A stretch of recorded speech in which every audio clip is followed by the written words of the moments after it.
IS. Welcome to the 24th module. So, hello, a very warm good morning to all of you, and welcome to Byjus Exam Prep IS. Welcome to the 24th module and the 24th session for the portion of geography, where today we shall be summing up the portion of Indian geography, and we shall also be harping upon the economic and the human aspect of geography in greater detail. Now, till yesterday, we have had a significant amount of discussion about the portion of agriculture, where we developed our concepts with regards to what do we understand by the various different cropping seasons, what are the different cropping patterns, the different types of agricultural practices that are to be observed and followed across the globe. And also, we looked at the nuances, for example, what are the basis on which we call green revolution a success, and also the learnings that we get from the limitations as exposed by the portion of green revolution. Okay, right? So I hope everybody is up and fine and running for the today's morning session. I hope there is not much of an issue out there. Okay, I understand that waking up early in the morning is not something which everybody cherishes in their life, but then I hope that what we cover in this particular module, the details and the real life examples that we will see in this today's particular module, I hope that offsets and that counters many of those kind of anxious moments that you would have got.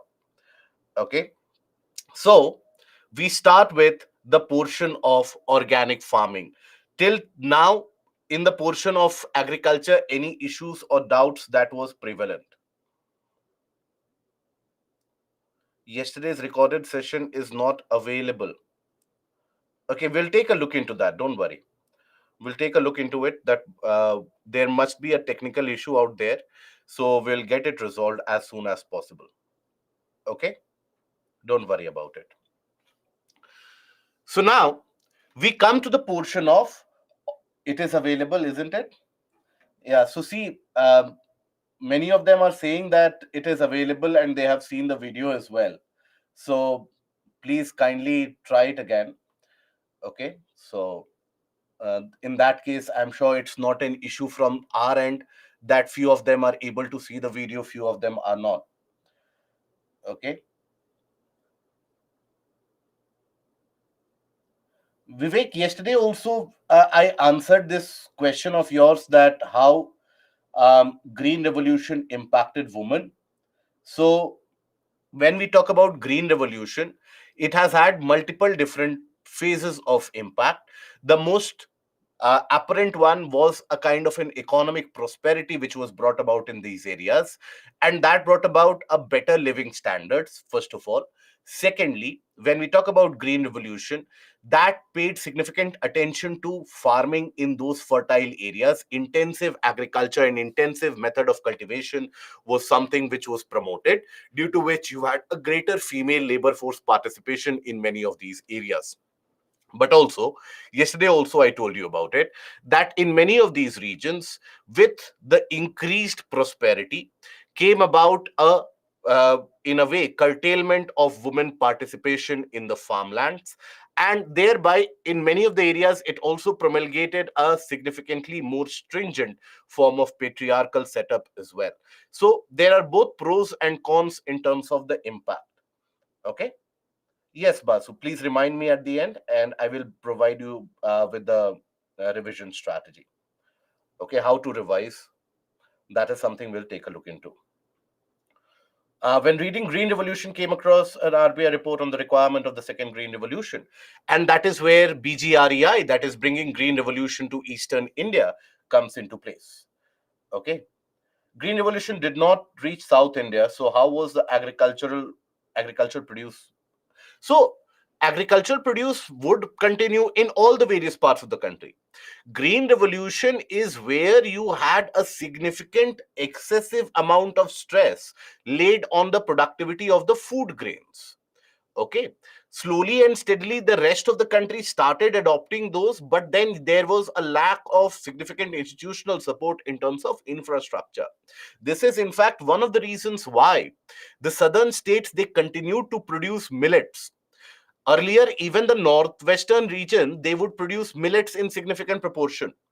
But with the onset of Green Revolution, the production of millet stopped, and the millet production continued in the central and southern part of the country because they were in a way untouched by the methodologies of Green Revolution for a longer period of time. Only after some period of time you have the practices which get known to other people as well, that okay, they are applying fertilizers, so let us also apply fertilizers. That is when slowly and steadily people did pick up those ideas, but then it was not something which was so very prominent. Okay, now but Karnataka, Telangana, Andhra using more electricity. But Karnataka, Telangana, Andhra Pradesh, even for that matter, some parts of Tamil Nadu. Now, many parts of Tamil Nadu had the development and construction of canal system for some time across the river Kaveri, but irrigation was always a short supply. Irrigation is a limiting factor. And what Green Revolution did was that it augmented the availability of water with the help of irrigation facilities, canal construction, and so on. That is why in the region of North Karnataka, in the region of Andhra Pradesh for a substantial amount, even in Telangana, eastern part of Maharashtra, that is the Vidarbha region, you would find great amount of crop failure events happening, a recurrent amount of crop failures, right? So that is where you will find a kind of a variation in terms of the kind of primary occupation that people follow. And also to add on to the fact that in the peninsular part of the country, agriculture has not always been a predominant factor, that 60% of your population, 70% of your population is indulged only in agriculture. You always had the resources also where a lot of people would find a meaningful employment. Okay, is that understood? uh, but in Haryana also bajra is being harvested right behind my house. So that is in the portion of Rajasthan, in the southern portion of Haryana. So there bajra has been grown traditionally, and that is the kind of crop which is suited for that area. But nowadays again it is being picked up because of the increased difficulty which is being observed for growth of rice, because these are drier regions. So but still you don't have an excessive production or a large scale production of bajra or other forms of millets from the region of Haryana and Punjab as it should have been. Compared to what could have been, there is a far lesser production of that. There is still a production, as I told you yesterday, there is production of cotton also from the region of Punjab, but that is in very small area, right? It is not in a large scale area. Okay, uh, can we say that how we practice rice cultivation, it releases methane and more okay, so the flood irrigation of the method of rice cultivation, yes, that will release significant amount of more methane. Yes, Shargun, we will discuss the PYQs today. We'll try to discuss it today itself. Okay, now here we come to the portion of organic farming. Now what do we understand by organic farming? So organic farming, it is different from the primitive method of agriculture that you have studied. Organic farming does not mean lack of technology thereafter. Organic farming refers to growing of crops, augmenting of soil fertility, and also ensuring that the crops they do not lose their productivity purely by organic methodologies, not by any chemical supplements or chemical inputs. As simple as that. Where you grow crops, you ensure the retention of soil fertility by crop rotation, by intercropping, and those methodologies, and you apply on field solutions and remedies such as availability of manures, for example. Now, all of that is done in order to ensure no chemical inputs are required for the growth of the crop. So, that is organic farming. So, as per FAO, that is Food and Agriculture Organization. Now, this is the definition which might confuse you. So, that is why I have told you before itself what is organic farming. A very simple method of agriculture carried out purely by natural methodologies. No artificial or chemical inputs are required. And that also enhances the agroclimatic ecology of the soil in itself, where all the biotic and abiotic factors of the soil, they are enhanced to such an extent that even when you talk about earthworms, when you talk about the various microbes, they continue to function with utmost efficiency. So organic agriculture is a unique production management system which promotes and enhances agro-ecosystem health, including biodiversity, biological cycles, and soil biological activity. And this is accomplished by using on-farm agronomic, biological, and mechanical methods in the exclusion of all synthetic off-farm inputs. Okay. Now, there are various different ways to achieve that, but the purpose is the same. Now, as I told you, that how you grow crops organically, that can be different from one region to another. How you recharge the soil fertility, that will vary from one region to another. But the purpose is always the same: protecting the long-term fertility of the soil by maintaining organic matter levels, encouraging soil biological activity, and careful mechanical intervention. You see, when you start applying excessive amount of fertilizers in any portion of the soil, immediately it damages the soil fertility by killing all the microbes, killing all the important worms which are there. When we talk about earthworms, for example, earthworms are also considered to be a farmer's good friend. Why? Because earthworms, they help improve the texture of the soil, because their detritus or their excretion, that reduces the size of the particles.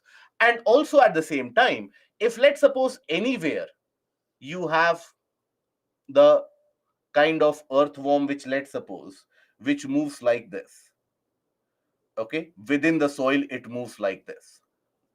Now, as the earthworm ends up moving and forming its own pathway, that pathway is also a pathway for the intrusion of oxygen and other air particles into the soil. So that also enriches the air enhancement and the air retention within the soil structure. So that is also beneficial. So that is how overall you will find that the long term fertility of the soil will be promoted by maintaining and improving the organic matter levels. Now, providing crop nutrient, because remember, organic matter, that is humus, that is one of the very important factors in terms of determining the soil fertility. That is why, rather than synthetic chemical fertilizers, in the case of organic farming, you will find people use compost and manures, which are decomposed organic matter. Now, that compost or manure, you would also have seen, it is a kind of a dark brown substance like soil, and you apply it, and that improves the texture of the soil. It improves the greater amount of retention of particles and air and nutrients by the soil as well. So, here, rather than applying your urea, phosphate, potash, etc., you use the relevance of, for example, the manures that you produce in a very organic manner, providing crop nutrients indirectly using relatively insoluble nutrient sources which are made available to the plant by the action of soil microorganisms. This is by use of manures. By use of manures.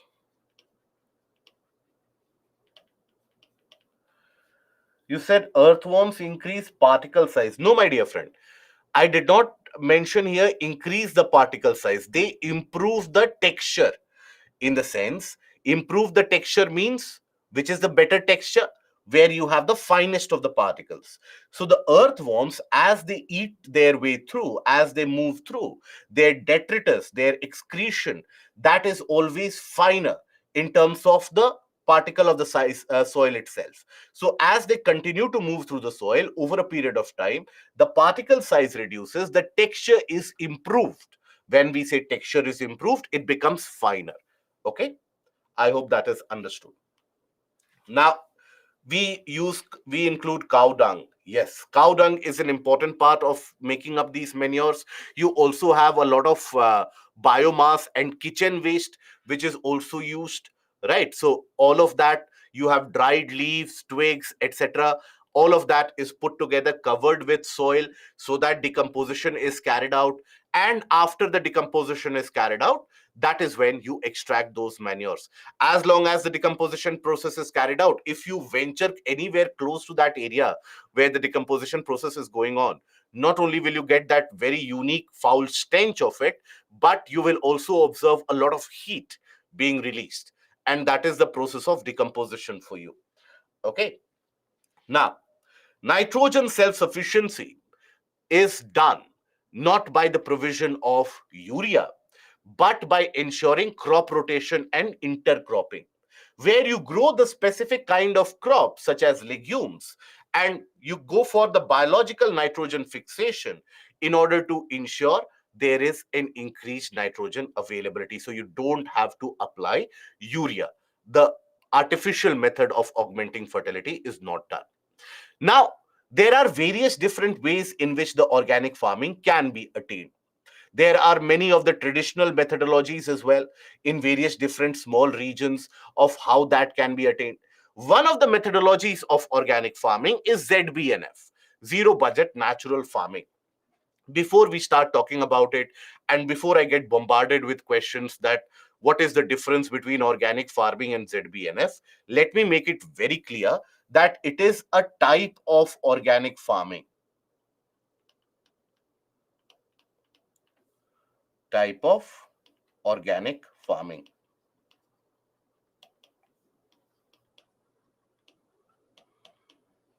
Okay.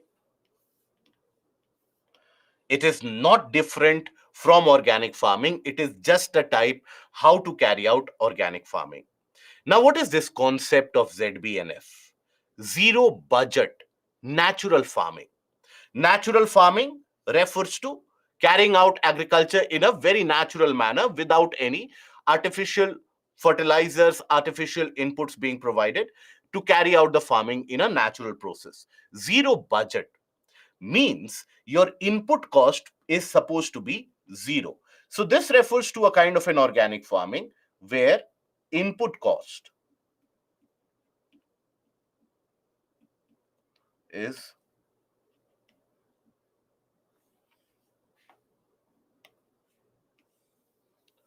so that is supposed to increase the farm income.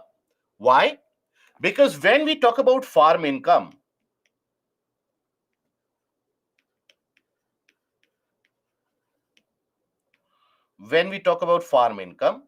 that is what? That is the selling price minus input cost. Okay, what is the cost incurred by the farmers? Now, what is happening for some time now is that because of increased amount of cost incurred to provide irrigation by the methodologies of, let's say, a tube well, boring, etc., you will find that the farm cost is increasing, the input cost is increasing. The fertilizers that you have to buy from the market, the pesticides that you have to buy from the market. So that increases the farm input. So if the farm input cost increases, the farm income overall will keep on reducing. That is what we are experiencing. In this method of organic farming, it is pertained to have a kind of a zero input cost. While that is practically feasible or not is a different matter altogether, but that is supposed to be the concept of it. That if you make the input cost zero, obviously the farm income will be very high. But then it is a farming practice that believes in natural growth of crops without adding any fertilizers and pesticides or any foreign elements. Now, this simply focuses upon applying the locally available inputs out there for increasing and augmenting the fertility of the soil and improving the agricultural mechanism. This ZBNF has got four important stages associated with it. Okay, so ZBNF has got 4 important stages. What are those? Those are basically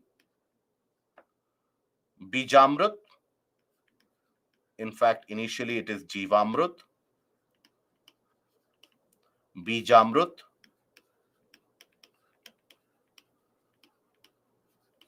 then you also have mulching and Vafasa.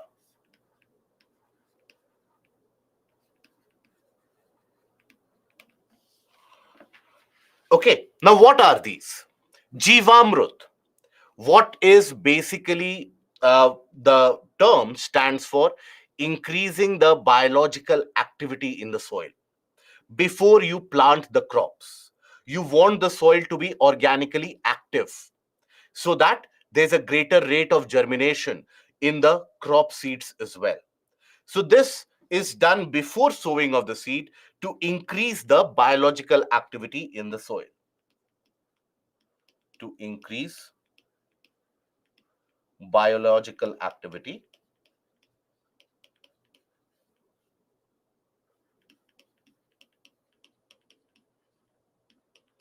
in soil.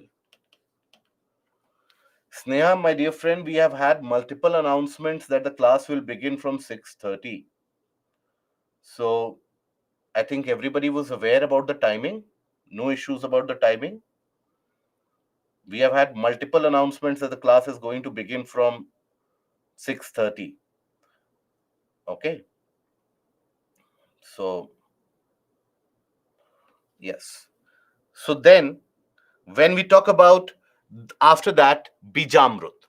So once you have prepared the soil by the process of Jivamrut, so how do you attain that Jivamrut? How do you ensure that there is increased biological activity in the soil? So a mixture of cow dung, cow urine, then you have the ground floor, then after that you have the local variety of the soil in itself, the soil of the farm. All of that is mixed in a solution and is sprayed over. That is to augment the rate of decomposition naturally and will augment the availability of organic nutrients to the soil. Now, after this, when we talk about Bijamrut, Bijamrut is what? Bijamrut, here the term is Bij, that is the seed. So this, in a way, treats the seed. It talks about treatment of the seed before sowing it. So, treatment of seed. So, how you treat the seeds? So, basically, you will observe that all the seeds which are out there, so these seeds, first of all, they are disinfected with the usage of lime solution, etc. And then again, cow dung and cow urine is also used. And thereafter, it is kept in that treatment for some time in order to improve the rate of germination. Many of the times you would have observed you plant a seed, but it doesn't germinate as quickly as it should. So, in order to augment that, that is why you carry out Bijamrut. Okay. Then you have mulching. Mulching, so after you have planted the seed, now you have planted the seed after treating the soil first, then treating the seed after that, then you go for mulching. What is mulching? So mulching is a process of covering the top layer of soil with anything. For example, let's suppose you have dried leaves or twigs, or even in certain cases biodegradable plastics are there. So they cover the top layer of the soil. Why? In order to preserve the soil moisture, in order to ensure that the soil doesn't get impacted by excessive heating. Because you would have observed that in very hot days, if you have ever observed the soil around your house or anywhere, when it gets very, very hot, the soil starts to lose moisture and it compacts, it hardens. Now, when the soil becomes very hard, obviously it won't have the water retention and the air retention capacity. So that is why you cover the top layer of the soil. That is mulch. And it is done by various methodologies. I will show you the image also, what mulching refers to. So yes, straw is also used. Coverage of top layer of soil. And then you have the process of Wafasa. Wafasa is nothing but basically enrichment of, or the final stage which is attained, where the agroecological and agroclimatic conditions desirable for the crop growth, that is attained. So it is the attainment of this stage of Wafasa. So basically Bijamrut, Jivamrut and mulching, they help you attain the stage of Wafasa. So here I have given you the stages of the various different stages of ZBNF. So if you will take a notice of it, so initially you spray Jivamrut. This will be available to you in the PPT as well, and as well as the additional reading material. So don't worry about it. So it is a mixture of water, urine and dung, jaggery, pulses, flour, and the soil from the farm. All of that is mixed in a mixture and in a liquid and then is sprayed over. This enhances the soil biological activity. This enhances the availability and existence of many of these microbes required in the soil, and also worms, for example. Then you have the Bijamrut, where you treat the seed. So in this, the seeds are mixed in a mixture of cow urine, dung, edible lime, in order to disinfect the seeds from bacterial fungal infections which can happen, and also to improve the rate of germination, the rate at which the plants will start to grow. Then mulching, cover the layer of the soil with straw, dried leaves, twigs, etc., so as to retain the soil moisture. After doing all of this, you attain Wafasa. So Wafasa is more or less the product of Jivamrut and mulching, where you ensure that the soil is in perfect condition, perfect agroecological and agroclimatic condition, where it will promote the growth of the soil, or growth of the plants rather. That is the attainment of the stage, that is Wafasa. Okay. And along with this, you carry out intercropping, you carry out crop rotation to ensure retention of soil fertility.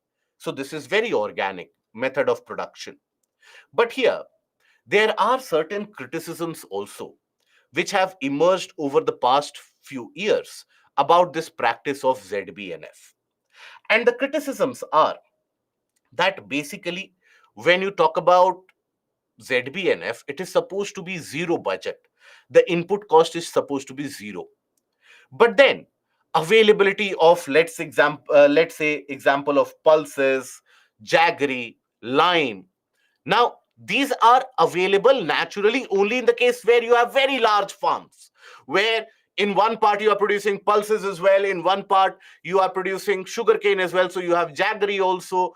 And also it only refers to those kind of, or zero budget will be applicable only in those kinds of farmlands where, let's suppose, you have the availability of cows as well, because cow dung and cow urine, that is also required in this. Now what about those farmers, the small scale farmers? Around 87% of our farmers, they are either in the category of small or marginal, where the size of the farmland is excessively small. So in that background, in that situation, what do you attain? What do you have? You will have a very reduced amount of availability of these cow dung, cow urine. You need to buy it from somewhere. So it is not zero budget anymore. Okay, it is not zero budget anymore. So that is why these are the criticism, that it is not exactly zero budget. And secondly, the other criticism which is handed out for ZBNF is, or even organic farming in total, the second criticism works for the entirety of the sector of organic farming, and that is that you don't still have the exact empirical evidence that by this method will there be a substantial increase in productivity, will there be a reduction in productivity, will there be no change, if there is increase, by what amount, if there will be a reduction, by what amount.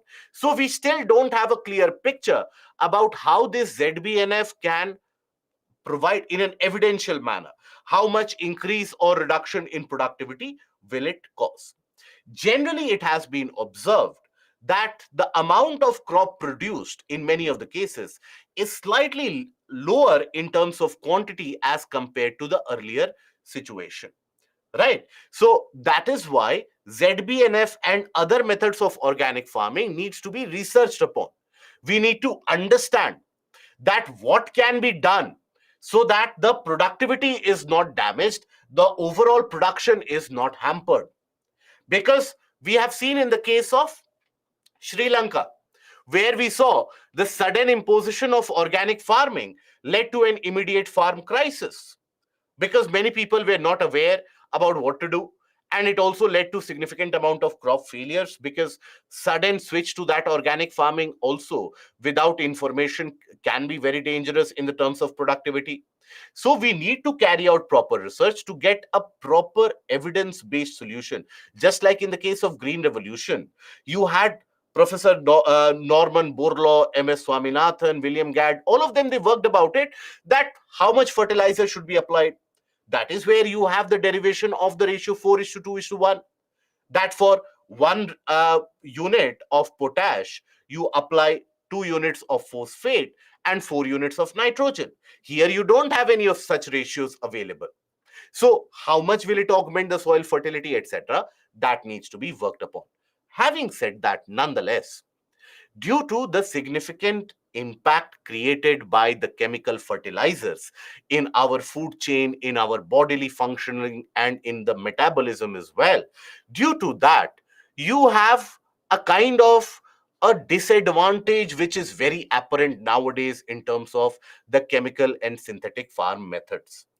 So that is why you will find the entire world generally switching over to organic farming. So the future lies with organic farming, because we have also seen that ever since we have started using the chemical fertilizers, the fertile lands, they have started turning infertile. Their productivity has reduced. Talk to any of your elders in the region of Punjab, Haryana, or even Western UP, the regions which have applied and implemented green revolution and even over applied that. Rather than 4 units of urea, we are applying 36 units of urea. Talk to your grandparents, for example, right? Elder generation, older generation. They will tell you that the soil in the region would be so very fertile that you throw any seed anywhere, it would immediately sprout up, right? But observe the fertility of the soil nowadays. Nowadays, you will observe that the condition is such, unless and until you carry out the pre-treatment of the soil, you carry out the post-treatment application of fertilizer, and more fertilizer you apply, more water is required. So now the soil is turning out to be infertile, reducing the overall fertility. So here, in the case of organic farming, the yield per hectare, that is still not very clear, and that needs to be worked upon. Okay. Now, why is Sikkim called the champion of organic farming? That is because Sikkim was one of the first states in our country to go for a complete organic cultivation and organic farming. And this organic farming was carried out across the state. So that is why. And understand, for the hilly regions, for the hilly states, and even the plateau states, where, let's suppose, in many of the areas, the connectivity is not very much, the infrastructure supply to the last end is not very good. In those areas, you will find that organic farming is the way to go. Organic farming can provide self-sufficiency at the side of the farmers as well. Okay. Biological cycles here refer to the carbon cycle, nitrogen cycles, etc. Right? In the time of climate change, when we are focusing on climate resilient crops, why natural farming is done, and is it possible in this environment? It is possible, my dear friend, provided we, and it, nothing can happen without adequate research.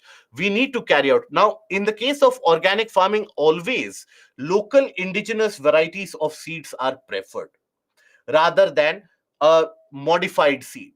Now, the local varieties of seed generally are more resilient to climate change and the vagaries of climate as compared to a lab grown seed, right? So, you need to devise a separate lab grown seed for drought resilience, etc. But otherwise, the local varieties, they are much more resilient. In the sense, the methods of organic farming is contrary to the methods of green revolution. Yes. Sometimes the soil lose fertility in the process of crop rotation. So if you carry out crop rotation in a scientific manner, it won't lose fertility. Okay. Now, then when we talk about mulching, so these disadvantages and concerns, rather than disadvantages, the challenges for organic farming needs to be kept in mind. Now here, when we talk about mulching, what is mulching? So here you observe that the crops are planted in these regions, but the soil in between, that is covered. The soil in between is covered here. Okay. So that coverage of the soil is done for what purposes? To preserve the soil moisture, right? To ensure that the soil temperature is also maintained. It is not exposed to excessive amount of heat, excessive cold conditions. And if the soil is exposed, it is also very prone to get eroded. It can get eroded by the availability of excessive amount of rainwater also, right? So in order to ensure that conservation, that is why, in order to protect the soil, you cover the topsoil. In fact, many of the agriculturalists will tell you that leaving the soil topsoil exposed is similar to, for example, let's suppose you have a cut in your body, or you have a cut in your arm, let's suppose. Now, if you leave that cut or wound open, it will be exposed to significant amount of infections. It will fester. It can become disastrous. So always you cover the wound, right? So as to cover the flesh, cover the muscles. So that is what is done, what is required in the case of mulching as well. So they always will tell you never to leave any portion of the soil exposed. If you leave the soil exposed, it will be damaged, right? Now, here, a mulch is natural or artificially spread layer of plant residues or other materials on the surface of the soil. The important objective of mulching in agriculture are namely moisture conservation, temperature control, prevention of surface compaction. It becomes very harder, it becomes very compact. So there is a prevention of surface compaction, reduction of runoff and erosion, improvement in soil structure, and also weed control. The wild growth of the plants that you observe other than the crops, which in a way extracts multiple nutrients from the crop field, that will also be controlled in the process. So that is the purpose of mulching. Okay. Now, can urbanization also be a factor to infertility of soil? That is the roads on soil. So urbanization will lead to soil degradation in the sense, see, anyways, in our country, we have a very stringent measure of not diverting the agricultural farmland for any other purpose. Unless and until you are a politician out there, unless and until you are a person of very significant amount of contact, you will never be able to divert the farmland.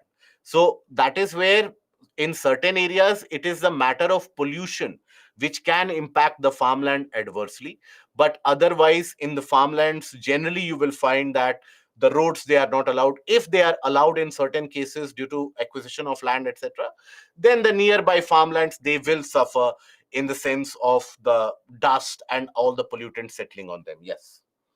Okay. Now, here, that brings us to the end of the topic. And here, we also oftentimes encounter the type of queries such as issues in agriculture, issues in Indian agriculture. So, what are the various different issues which are prevalent in Indian agriculture? One is, majority of the farmlands, they are either very small or marginal. So let me write here issues. Now please understand, guys, again I will be repeating this, that these issues that you look upon, these issues should always be commingled with the portion that you have studied in the part of your economics. So that is where you commingle it, that whatever portion you have studied in economics, merge it up. Okay. So here you have small size of the farm. As I told you, around 86.7% of the farmers are either small or marginal. We don't have the presence of very large farmlands, right? And in these small farms, obviously, the farm size in many of the cases is so small that you cannot even deploy a tractor out there. You cannot deploy a harvester or thrasher because the size of the harvester will be larger than the size of the farmland itself. So that is where, in the case of the small size of farms, you have lower productivity.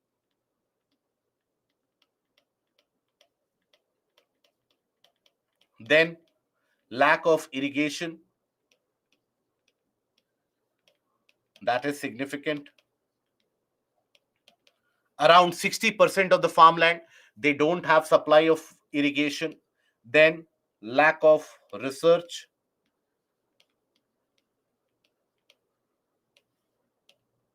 Okay, there is a substantial lack of research. The agricultural research institutes that we have, ICARs, now these research institutes, for a long period of time, they have not brought about any new variety of seed which can withstand, let's suppose, drought conditions. They have not carried out a significant research in order to understand how organic farming can be implemented. So there's a greater disconnect, right? People, they also appear for exams in order to get into ICARs, but once they get there, you have a full-time government job, sarkari job, where you are not concerned with the output. So they have to be made accountable, right? You need to have them accountable, that what is the output that you have generated. How do you justify your presence if you have not contributed anything positively? Okay, then you have lack of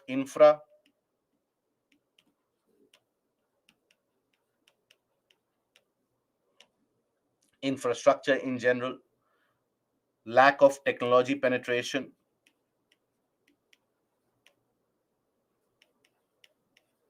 Technology penetration.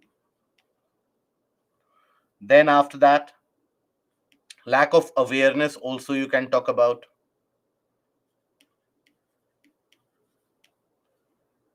Awareness. Then after that, lack of crop diversification.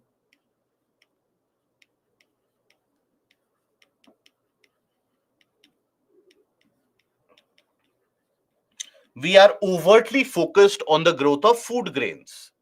We are not focused on the growth of vegetables and other fruits.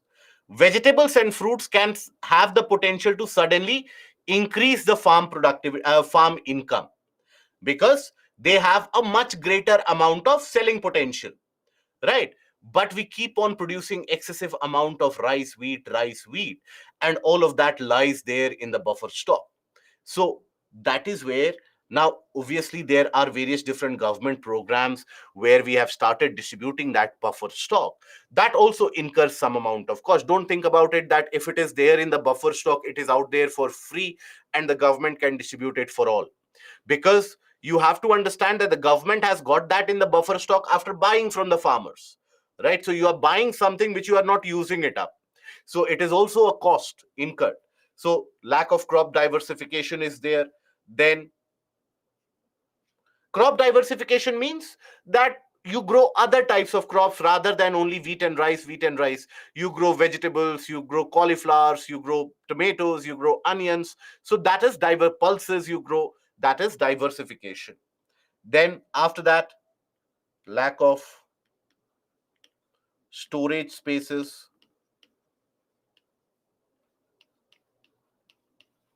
We don't have enough storage spaces for the crops, right? We need cold storage facilities for crops such as, let's suppose, even for that matter, rice and wheat, but also for the vegetables. These storage spaces are very vital for their preservation. Otherwise, you meet with these kinds of impact where suddenly the tomato prices skyrocket, the onion prices they skyrocket, and we don't have enough storage spaces. So how will we get those storage spaces? The ideal answer from the streets that you will get is the government should construct the storage spaces, right? Anything that is an issue, the government should do it.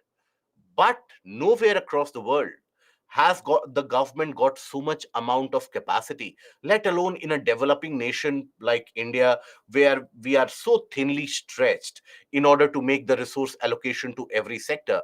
We are very thinly stretched. So how do we make resources available for the large area? So that is why here you need investment, public private partnership. You need private parties to enter into this. Only then it can be turned into a profitable business out there. So for that, we have lack of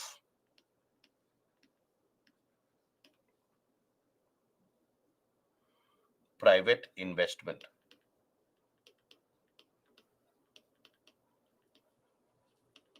Okay. Then after that,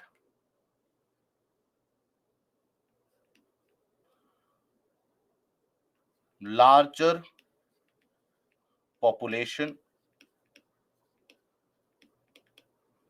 is dependent on agriculture.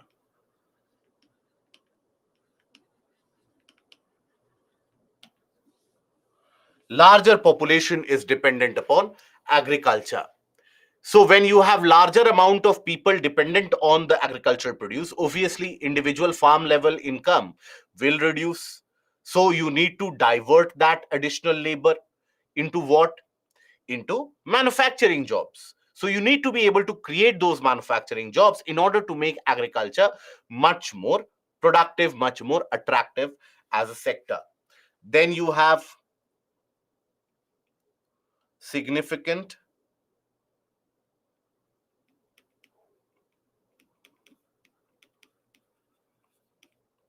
farm to market inflation. Small, less per capita size of land is the same as the first one. So significant farm to market inflation due to excessive role of middlemen.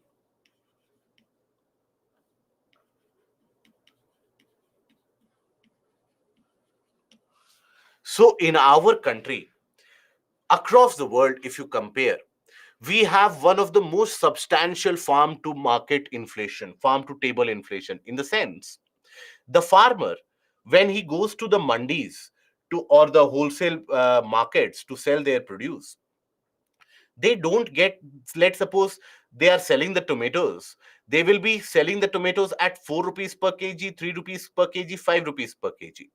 But when you go out there to buy it from the market, you will be buying at 50, 60, 70, 80 rupees, depending upon the type of season that you are talking about.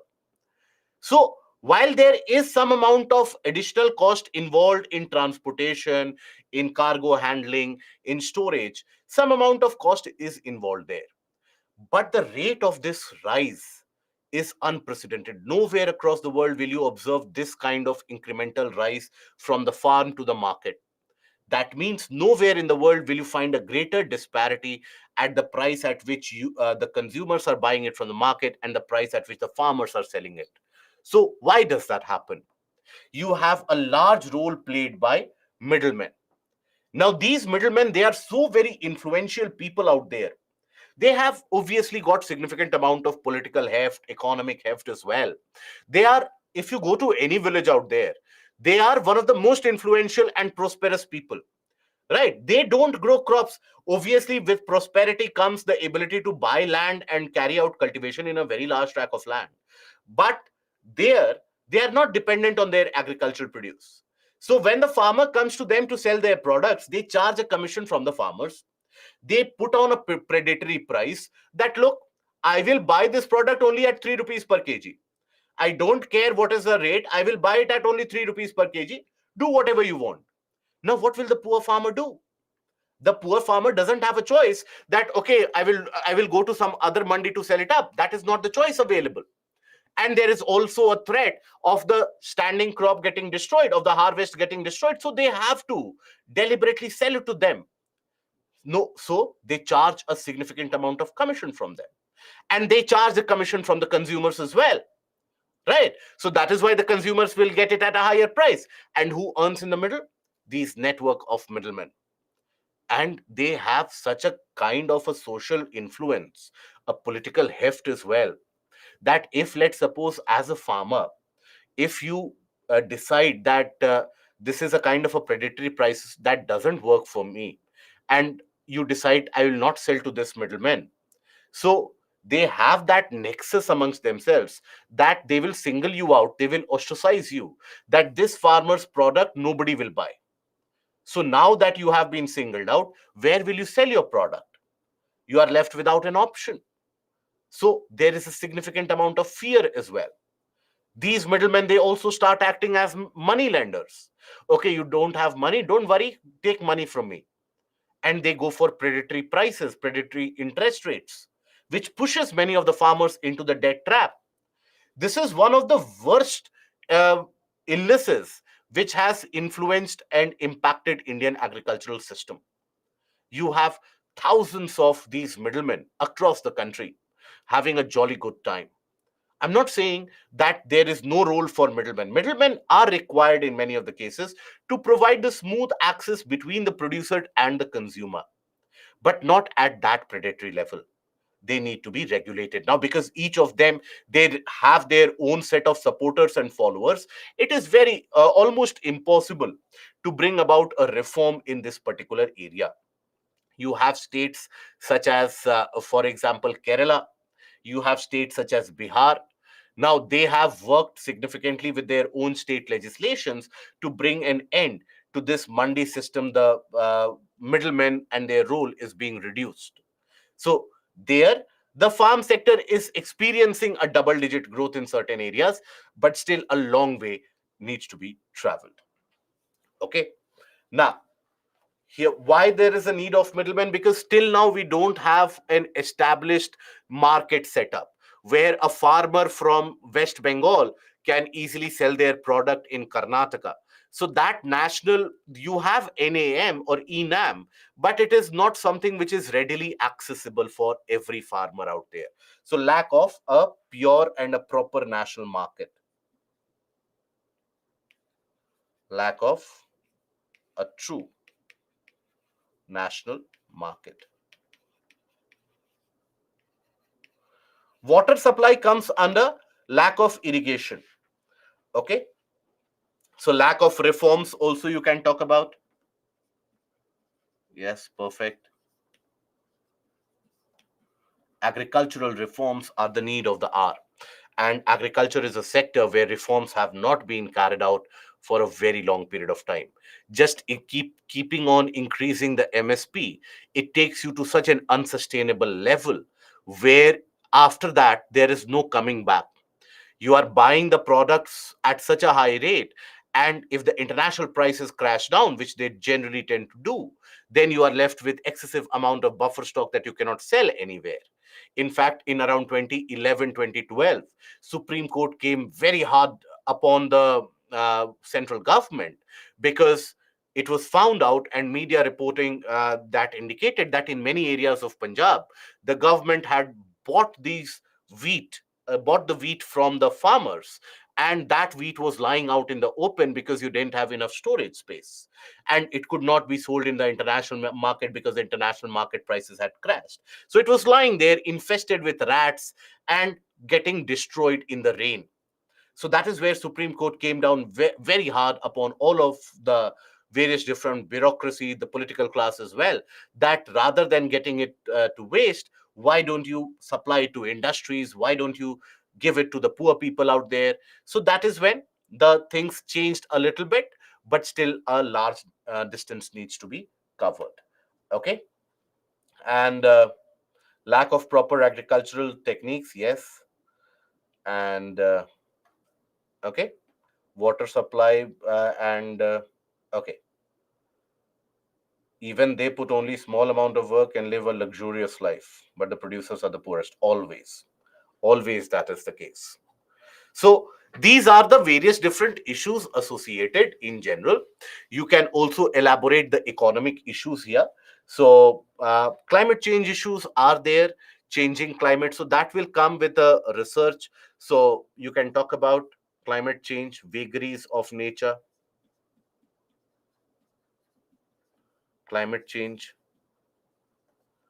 stress on the agricultural farmland because of increasing urbanization. The farmland is also under stress. Okay. Now, after that, we come to the next module.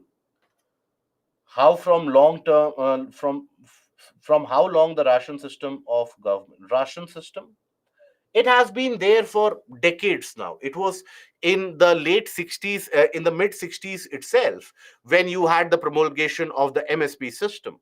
And that is when the government started buying substantial chunk from the farmers. That was in order to give them an assured level of income. But sadly, it has morphed itself into a kind of a Frankenstein's monster that nobody could have imagined. I hope you are aware that you had a Shanta Kumar committee which was set up. I am sure you would study that in economics if you have not already covered it. There was a Shanta Kumar committee which was set up to investigate about the MSP and the benefit that it gives to the farmers. It was found out that from the 60s, only around 6 to 7% of the farmers have gained the benefit of it, largely concentrated in the region of Punjab, Haryana, Western UP. Be it the farmers in central part of India, eastern part of India, southern part of India, they regularly have to sell their products at the market price. They don't get the desired MSP out there. So that is where you have to revise and revisit the applicability of the entire setup. Okay. And is this the last session of geography? Ideally, it should be yes. If we are not able to complete the portion of mapping, we'll take an extra session. This is the 24th module of geography overall. Okay. So now, Garveth farm law was revolutionary, but it was politically backlashed. Okay. So now we come to the portion of minerals and industries. Here you have to realize what is relevant for your prelims, what is relevant for your mains examination. So for your prelims, by the way, this is also driven by current affairs.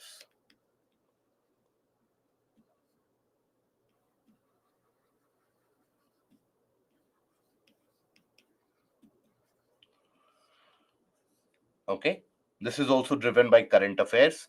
So any new news story that you come across, please take a look around that news story. For example, lithium reserves found in the region of Jammu Kashmir.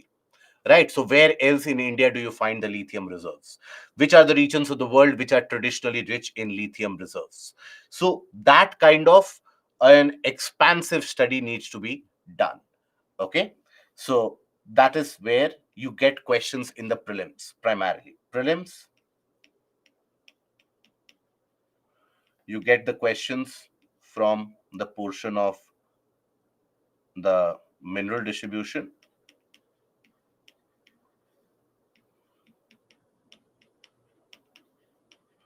I have provided you with the list at the end of this slide and the PPT about all the various different minerals and their distribution as well. That is for your reference. Here, I would always advise you, dear friends, that take a look at this chapter after you have understood or taken a detailed look into the portion of physiography. Because the better you understand the physiography of the country, the origin of various different areas in the country, better you will be able to come upon the conclusion that what is required or where what kind of minerals can be found. In the mains, however, you get questions about industrial regions,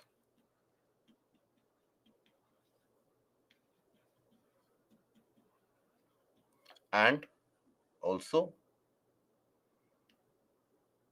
location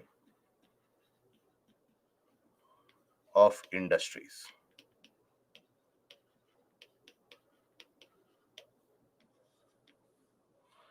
Okay. So that is also something which is relevant here. Now, when we talk about the mineral distribution, again, you have to be driven around the portion of current affairs. But that is something which you will frequently come across in your reading of the newspapers, etc. We will give you a brief detail here.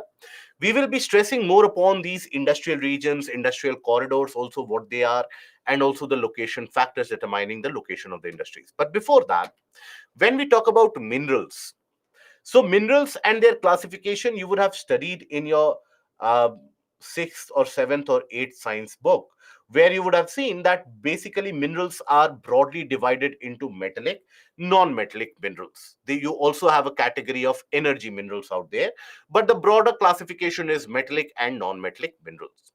Metallic minerals, they refer to those category of minerals which have metallic properties. Metallic properties are what? They are malleable and ductile. What is malleability and ductility? So the ability to roll out very thin sheets out of any particular given metal, right, without breaking. So that is malleability. For example, all of you must be using aluminum foils. So those aluminum foils are what? They are made out of aluminum rolled into very thin sheet without breaking. That is malleability. They are good conductors of heat and electricity in general.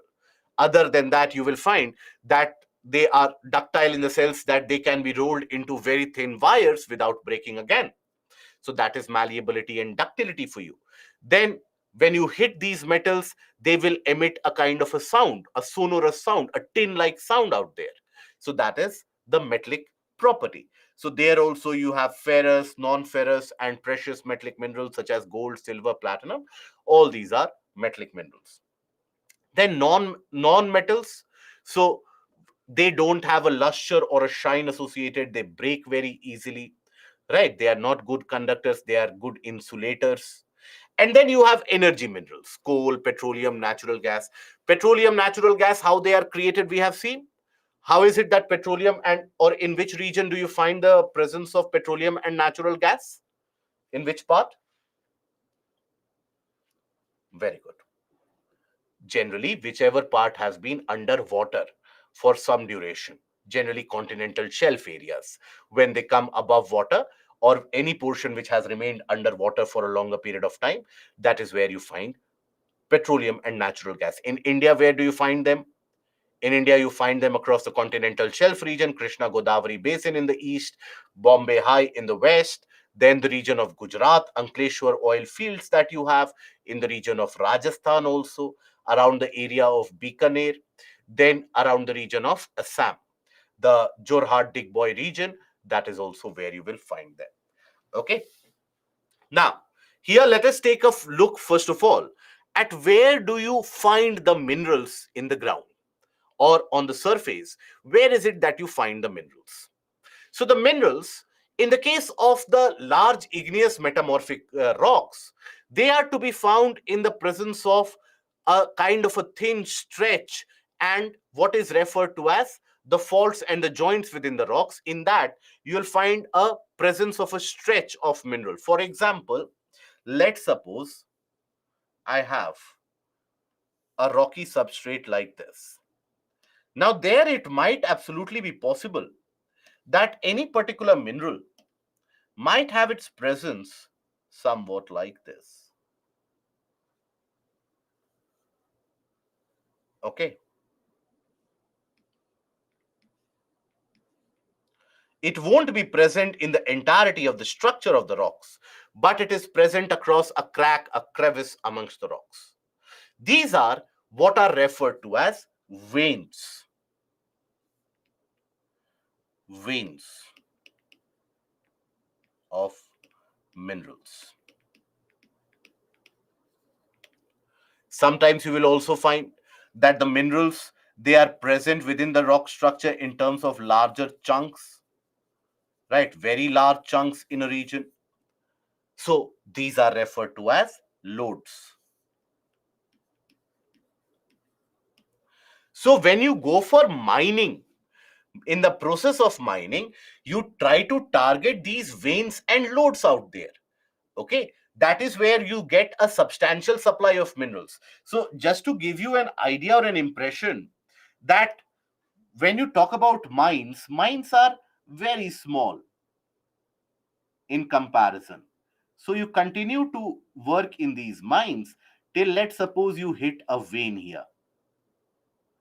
Now, once you hit a vein, immediately you get an idea that, okay, here minerals are present. So the minerals might be present around it as well. You go and find out the extent of this vein. So then you find out that it extends significantly. So then you expand the mine. You move for the extraction of minerals in the other portion of mine. So you tend to extract the mine in the entirety of the region of the veins. In certain cases, you also might turn out to be very lucky where you hit a node or a lode rather, right? So let's suppose after mining all of this, you continue to explore and then you hit a lode. So then obviously it is like a jackpot that you have hit. So these veins and lodes are how the minerals are embedded in the large areas of rocks and various different surfaces of igneous metamorphic rock formations. Okay. Now, after that, you will also find lodes basically mean when you have the minerals which are found in larger chunks, larger dumps out there. That is what is referred to as lodes. Okay. Then, in the case of sedimentary rock, these minerals oftentimes are found in between the layers. For example, when we talk about iron ore deposit, limestone deposits, they are found many of the times within the sedimentary rock structure, embedded within the sedimentary rock structure.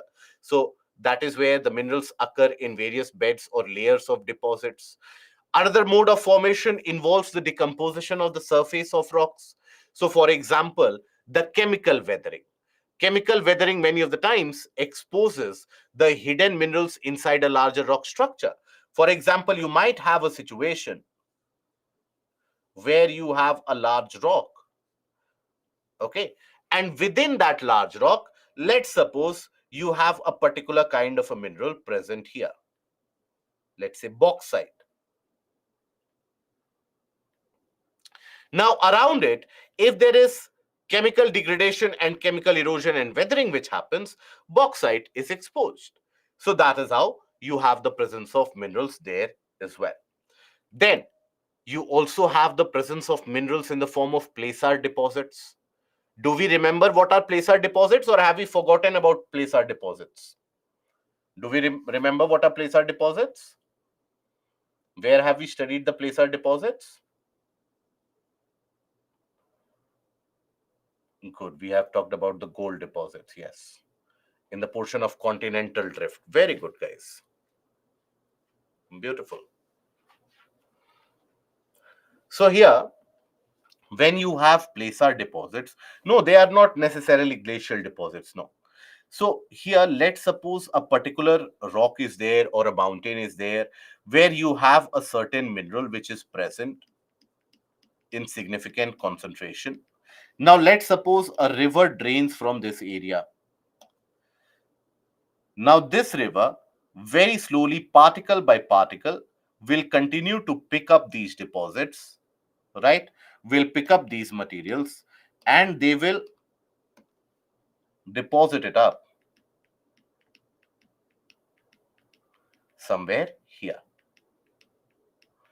It makes me very glad to see that so many of you actually remember this. So that means substantial amount of revision has been done. Good. So these are your placer deposits.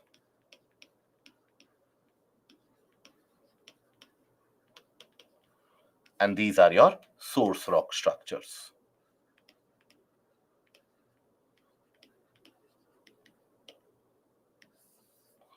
Okay, those are the source rocks. And eventually, so example, you have in India, you have the case of river Subarnarekha, which moves to the Chota Nagpur Plateau region. Now that river Subarnarekha, the name of it in itself stands for the golden line or the line of gold. So there, Subarnarekha, basically, there you would have observed, or if you have not observed or you have not witnessed, there for a long period of time, the occupation was that many people would simply start moving onto the river bed where it is not very deep. And there they would, with the help of a sieve, they would filter out the sediments and the materials brought by the river, and they would get the gold particles here and there. and that would be the source of income. So there a lot of placer deposits have already been found and extracted. Okay. Now, then you also will find minerals at the bottom of the sea floor, where the entire world is rushing after right now, and is after the achievement and attainment and exploitation of those minerals. And that is what is referred to as the polymetallic nodules. So basically, at the bottom of the sea floor, let's suppose on top you have the sea. So at significant depth, you will find that the various different minerals and salts, etc., which were present in the ocean, in many of the places they have condensed, they have come together to form these rounded structures, which consist of various different metals: manganese, cobalt, lithium, chromium, nickel, the rare earth elements as well. Okay, these are what are referred to as polymetallic nodules. Polymetallic because why polymetallic nodules? Because they consist of various different metals. They are not only inclusive of one metal out there, they are consistent of various different metals involved. So that is why you have the polymetallic nodules. So here, that is what you observe in this particular case. Okay. Now, furthermore, you will observe that these, so how do they get there at the ocean bottom? Many of the times you have these mineral deposits to be found in the coastal areas. They are eroded by the rivers, and they enter into the ocean, where the dissolved minerals over a period of hundreds and thousands of years, they start coming together, they form oxides, they become heavier, they simply sink to the bottom, and there is further more addition over a period of time. Many of the times it is the salts which are dissolved in the ocean, they come together and they end up solidifying. So it is a mixture of those. Right now, the entire world, in a way, is concentrating upon developing a technology by which we can extract these polymetallic nodules. Till now, we don't have an economically beneficial method by which we can extract these metals and still make profit at the end.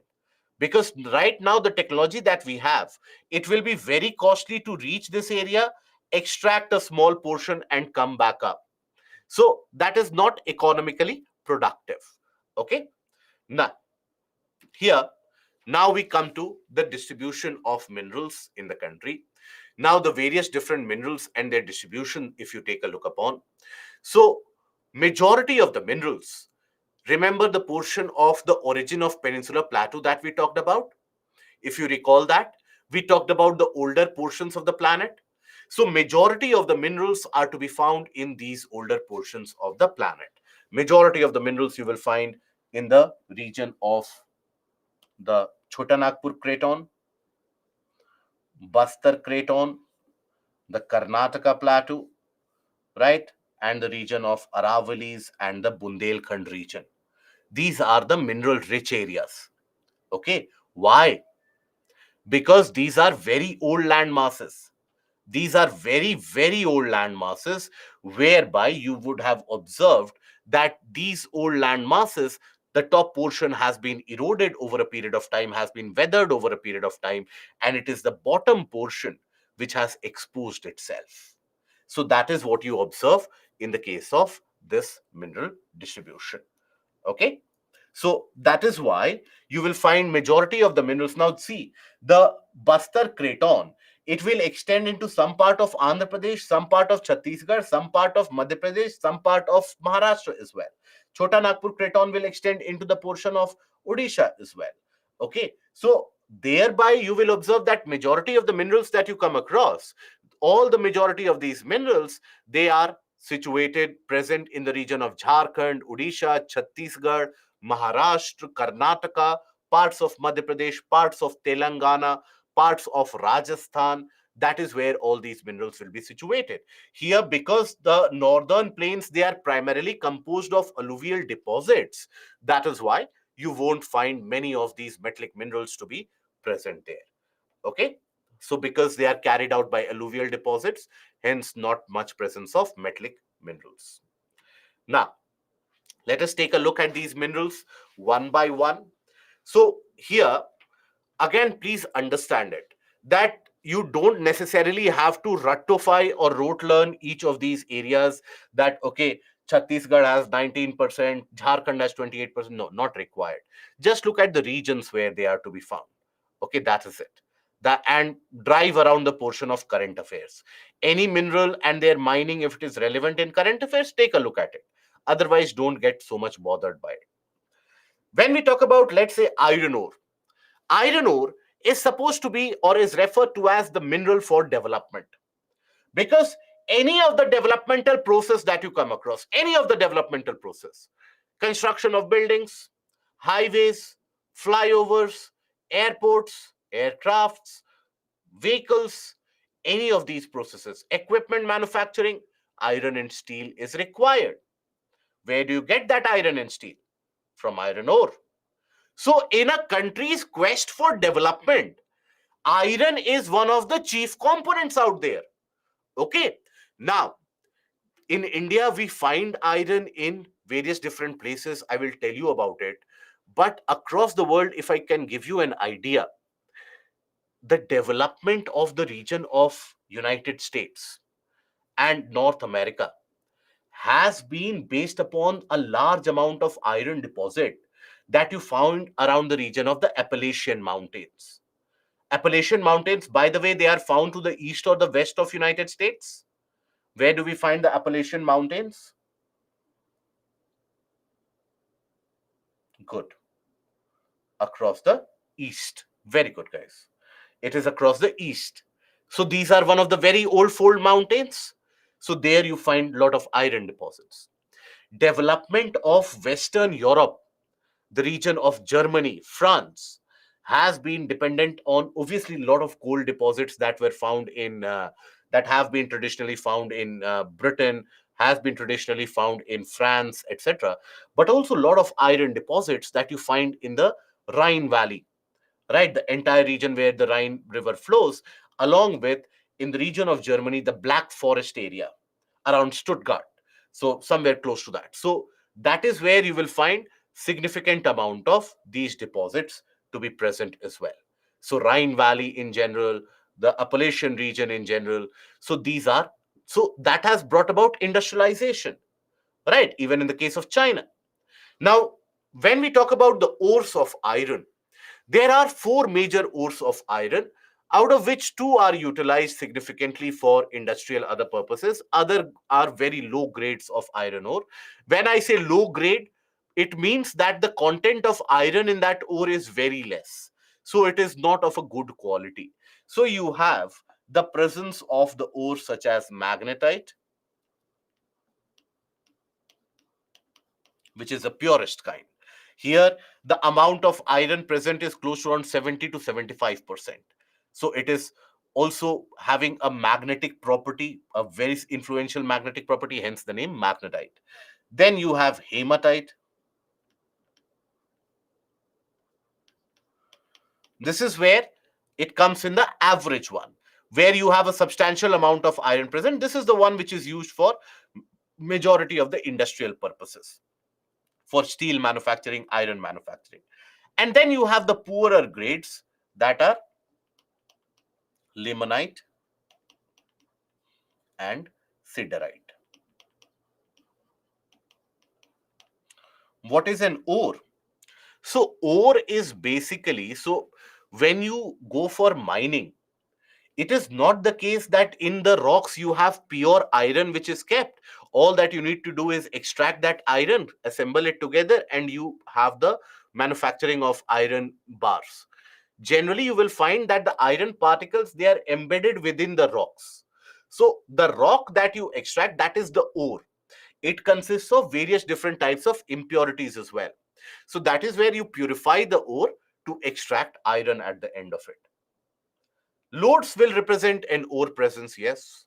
Anywhere that you extract the mineral, minerals are present in ores. Okay, all the minerals that you will find, they are present in ores. For example, I will just give you a reference here.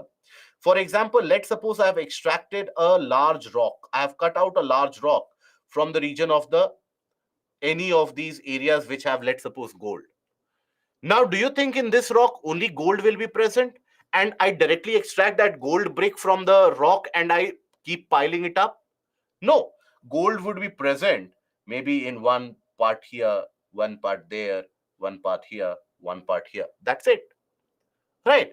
Other than that, you need to carry out the proper purification. So in that much ore, you get only this much amount of mineral out there. Okay. Now, that is what is smelting. Good. So magnetite is the finest iron ore with a very high content of iron, up to 70%. Now, because the iron content is very high, it will have magnetic properties associated and very good conduction property.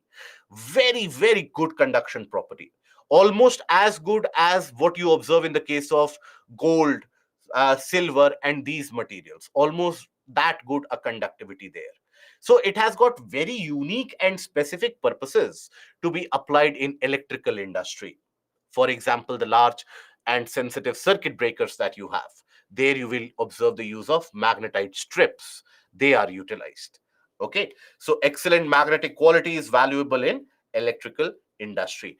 In the powerful magnets that need to be devised. For example, when you have the I don't know how many of you know about the entire functioning of a motor generator set, that how the motor generator set works and how in many of the areas electricity generation is done. But there also you do require the availability of very strong magnets. So there magnetite is basically used. Yes, solenoids, for example. Yes. See, I generally refrain from using these terms. Otherwise, I always get blamed that you are teaching it in such a scientific manner that it is almost impossible for the art students to hold up. So that is why I refrain from using any of these terms.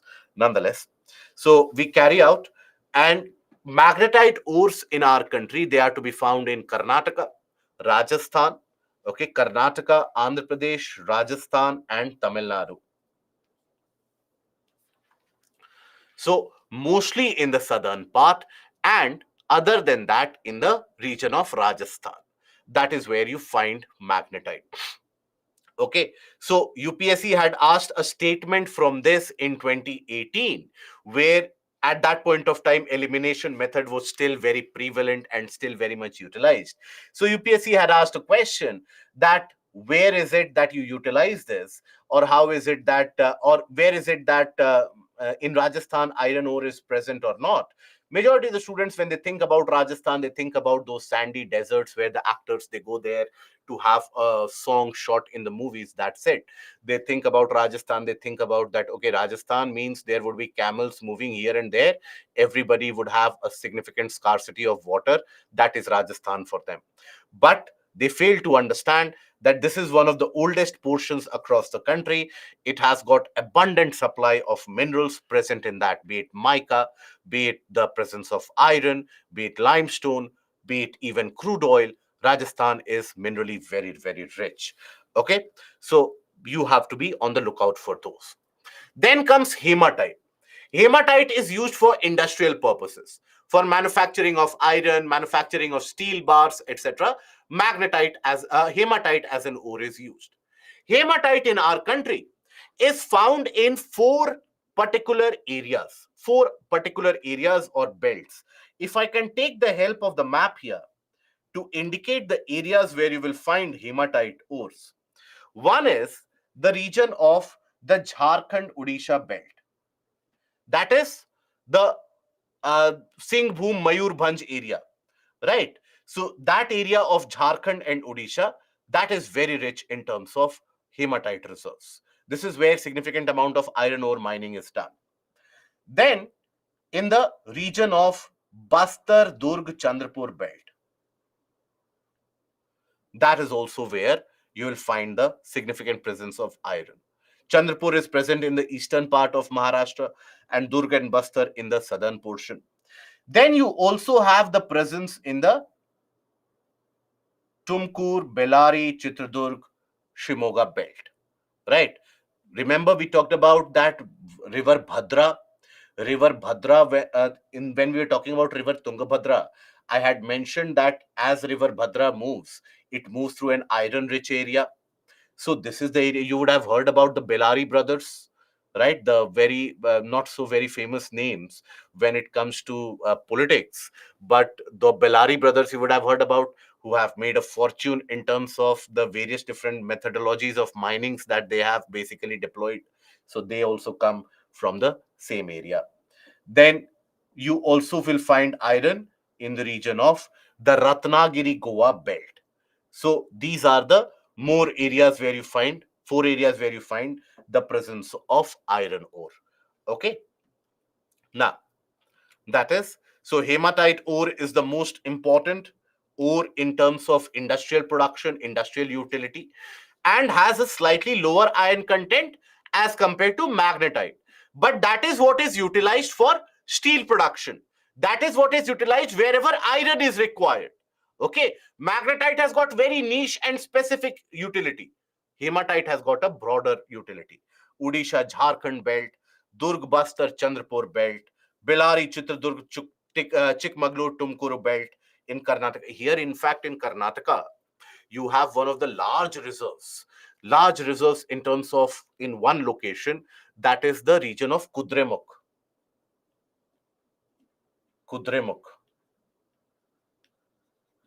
Again, as I have continued the trend, so there is no reason why I should stop the trend in the 24th session.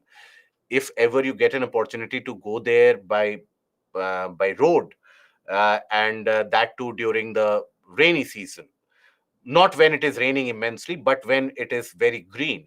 Kudremukh is one of the beautiful places, a sight to behold. It has got many different opportunities for you to explore trekking activities as well, where you can simply explore the nature out there. It has got some of the very beautiful waterfall structures as well there. So if ever get a chance, do explore Kudremukh area. And I'm not promoting Karnataka tourism. I'm just telling you about the places that you can visit, that you can have in your bucket list. Now, here, when we talk about Kudremukh, so this is where you have a very large bulk of significant amount of iron deposit out there. Large bulk. Okay. Now, obviously, owing to its sensitivity in the region of the Western Ghats, that much amount of mining nowadays is not allowed. And same is the case with the Maharashtra Goa belt. The Maharashtra Goa belt, that is in the Ratnagiri, as you come to the south from Ratnagiri into the region of Goa, that is where you will find this. That is why you will observe here the excessive presence of reddish characteristic in the soil as well. And in the region of Goa, iron ore mining would always form an important factor in terms of the occupation that people had. But the Kasturi Rangan committee report, the Gadgil committee report, all of them, when they indicated the threat to the eco-sensitivity of the Western Ghats, that mining process has been brought to a stop. So as a result of that, you will find that now that much mining is not carried out legally. It has been replaced by illegal mining activities and illegal mining mafias, something which would be very prevalent in the region of Odisha, something which would be very prevalent in the region of Jharkhand, that is also coming up in the region of Goa. Okay. Now, then we have another one of these metallic minerals, that is manganese. Now, manganese is a mineral which is very much required for the production of steel. From iron to steel, you need a production process or a smelting process. For that, manganese is required in larger chunks. So is mainly used in the manufacturing of steel and ferromanganese alloy out there. So nearly 10 kg of manganese is required to manufacture 1 ton of steel. So steel manufacturing is important for infrastructure, and there comes the role of manganese as well. Also used for manufacturing of insecticides, bleaching powder, paints, and various different chemical products. So Odisha tops the total reserves, followed by Karnataka, Madhya Pradesh, Maharashtra, Jharkhand, Goa, Andhra Pradesh.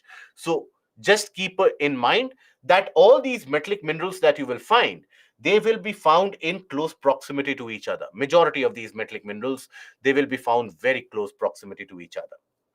Then we talk about aluminium. Now, aluminium, if you talk about it, so here At last, let us provide a list of the places to visit. Whichever place you visit, my dear friend, just observe the region around you. You will find many things that you can extract out of it.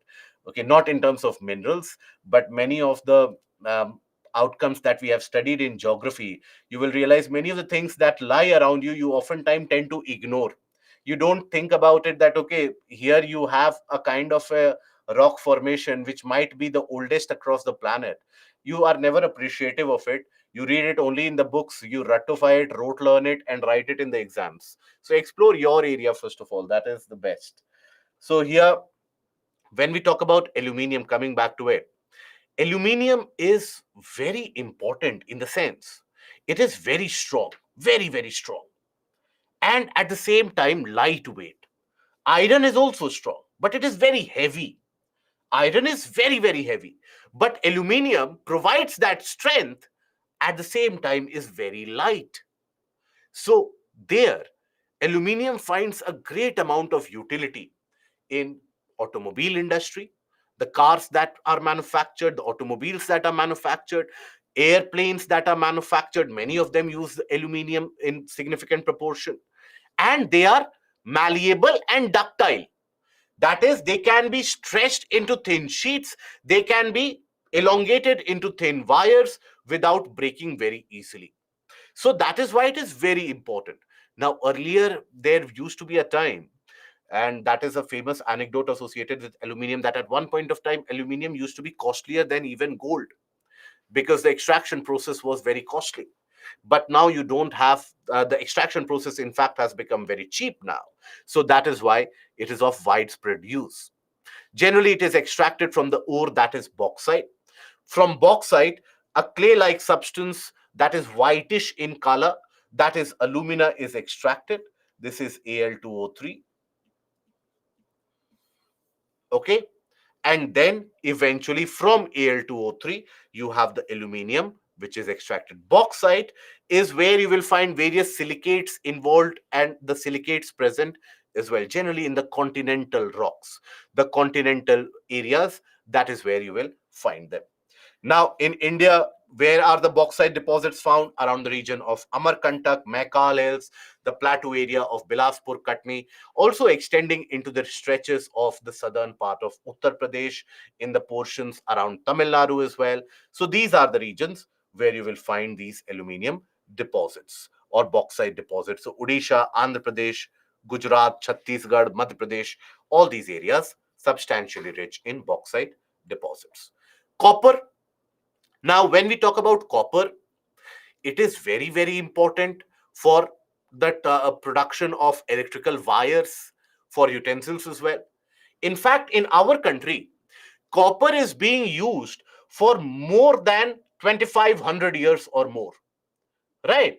So, it has been used in the subcontinent for thousands of years.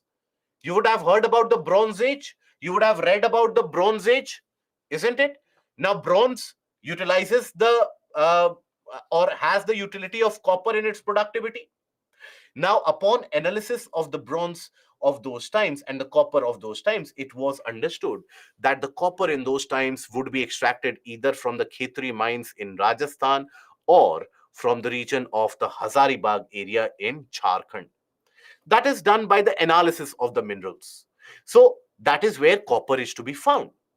Now, in the era where you have the requirement of electrification for all, as a country, we are moving towards the era where you do need electrification for all and other of those mechanisms. The utility of copper is set to increase. Copper and its use is said to India, uh, sadly, doesn't have sufficient production capacity. Now, it was the case that we did not have enough production capacity, but we had enough refining capacity. But ever since the closing of the Sterlite plant around the region of Tamil Nadu, our refining capacity has also gone. And now we are almost completely dependent on the copper imports coming from China. Okay. So that is where now, rather than having a self sufficiency, we are dependent on copper imports from China. So this is also a major point to ponder about, that how sometimes one or the other plant which closes down suddenly increases your dependability on certain country involved. And that always is not a good sign. That is oftentimes construed to be a kind of a larger game plan. That why is it that suddenly a plant was forced to shut down? There was no a kind of a recuperative measure, no a kind of a step which was there that you can rectify your mistakes. Rather than the plant was shut down, and now we are importing in heavy bulk from China. So in this entire Sterlite process, at the end of the day, who has benefited? That is something that we have to ponder about. We have to think about in the long-term process. Okay, this is something which was, in a way, also highlighted when you had the Kudankulam plant, the nuclear power generation facility, which was being established in Tamil Nadu. Now, that was being established with the help of Russia. Now, at that point of time, obviously there were environmental concerns also, but you had large amount of protests for a long period of time. Later on, it was found out, and it is not my submission, it is not my conclusion. It is something which was submitted by the Intelligence Bureau officially in a sealed or in a and not a sealed one. It was submitted into the Supreme Court, and there it said, Intelligence Bureau said, that many of these protests which was happening against the Kudankulam plant was in a way provided support by the US manufacturers of nuclear power plant machinery, because they were interested that rather than Russian equipment, you use the US equipment worth whatever cost it would be. And eventually, thanks to the state government at that point of time, and as well as the will of the central government, so both of them, they powered through, and they ensured that Kudankulam is constructed. Today, Tamil Nadu reaps the benefit of Kudankulam. So that is where oftentimes it is not as clear as it seems. There is oftentimes a larger picture which remains hidden from us. Now, it is critically deficient in copper reserve and production of copper. Being malleable, ductile, and a good conductor, copper is mainly used in the various cables, electronics, and chemical industries. So here, Balaghat mines in Madhya Pradesh, Khetri mines in Rajasthan, and Singhbhum district of Jharkhand around the Hazaribagh area. These are the leading producers. Just to give you an idea about the ores and the production process. So, Rajasthan is credited with the largest amount of the resource of copper ore. You will observe the ore is 668 million tons. So the ore is 668.5 million tons. And then the metal in that ore is only around 4 million tons. Rest are impurities. So you can think about it, that in the larger ore, what is the concentration of metal or the material inside that? So that is basically about the various presence. Now, then you have a non-metal, that is limestone. Limestone is significantly utilized for cement production because limestone is rich in calcium and magnesium carbonates. Where is it that limestone is traditionally to be found? In which geographical areas is limestone traditionally to be found? Yes, good, Sayed. No, I'm not talking about the states. No, I'm talking about the geological regions. So, in the regions which have been underwater, the continental shelves, for example, there you would have a deposit. So remember the portion of organic sedimentary rocks that we studied? There we encountered the formation of limestone, where all the calcifying or the calcareous animals that you have, now when they die, the shells, they get deposited. The coral reefs, they when they die, you have the reef structure of calcium carbonate. All of them, they harden eventually, and deposits are found, layers are found, called as limestone. That limestone metamorphosis into the formation of marble. So here you observe this. It appears in the layered format always, which tells you that it has been in the form of series of various different deposits which have happened. Okay, so that is where you'll find them majorly in areas which have remained underwater at some point of time in the history. It is very important as a kind of a raw material for iron and steel industry, also for cement manufacturing. Why iron and steel industry? Because in the iron smelting process, you do require to melt the material in a blast furnace where the temperatures are very high. Now, blast furnace you cannot construct with a normal material. You require those materials which can withstand very high temperature. So that is why the blast furnace is lined with the limestone bricks from inside, and that can withstand high temperature. Also, the binding property of calcium carbonate and carbonate in the region of limestone, that is used for cement manufacturing. Okay, so in association with rocks composed of calcium carbonate or calcium and magnesium carbonate in the sedimentary rock of most geological formation, raw material for cement industry and iron ore industry. In India, it is typically to be found in the region of Karnataka, in the region of Madhya Pradesh, in the region of even Rajasthan, Gujarat, Meghalaya, where you will find a lot of these limestone caves and karst topographical features. If you recall the portion of geomorphology at all, Chhattisgarh, Odisha, in these areas, even in Uttarakhand, in Nepal also. So, why Uttarakhand and Nepal? Because many portions of the Himalayan mountains that you have, they have been a part of the Tethys Sea. So that is why you have these limestone deposits to be extracted from here. Then you have an important non-metal, and yes, lacustrine deposits as well. Very good, Saloni. So after mica, we will give a break. Don't worry. So here, when we talk about mica, mica is a non-metal. Mica is a non-metal and is a very good insulator. It does not allow electricity or heat to pass through.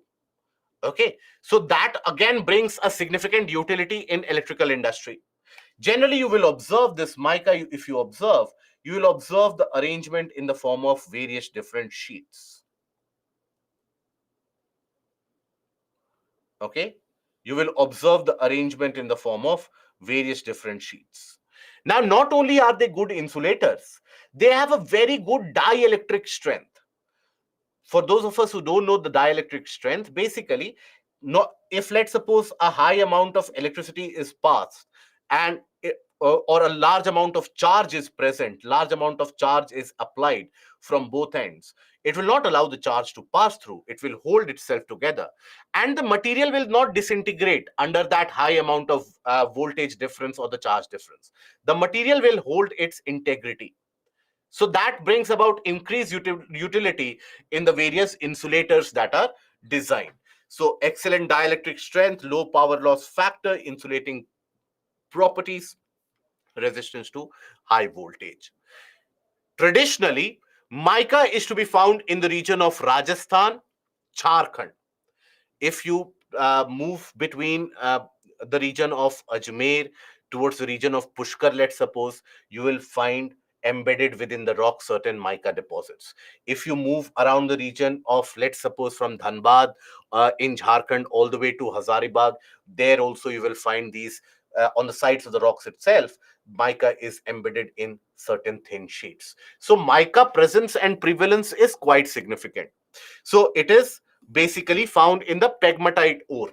So Rajasthan accounts for 51% of the resources, followed by Andhra Pradesh, Maharashtra, and Bihar. Okay. Mica is used, yes, in Gaya region also. Mica is used in devising insulators, right? Insulators which are required in order to ensure that the electrical charge does not leak through. That is where mica is to be used. Pegmatite is an ore. Pegmatite is an igneous rock out there. Okay, so it is an ore. Okay,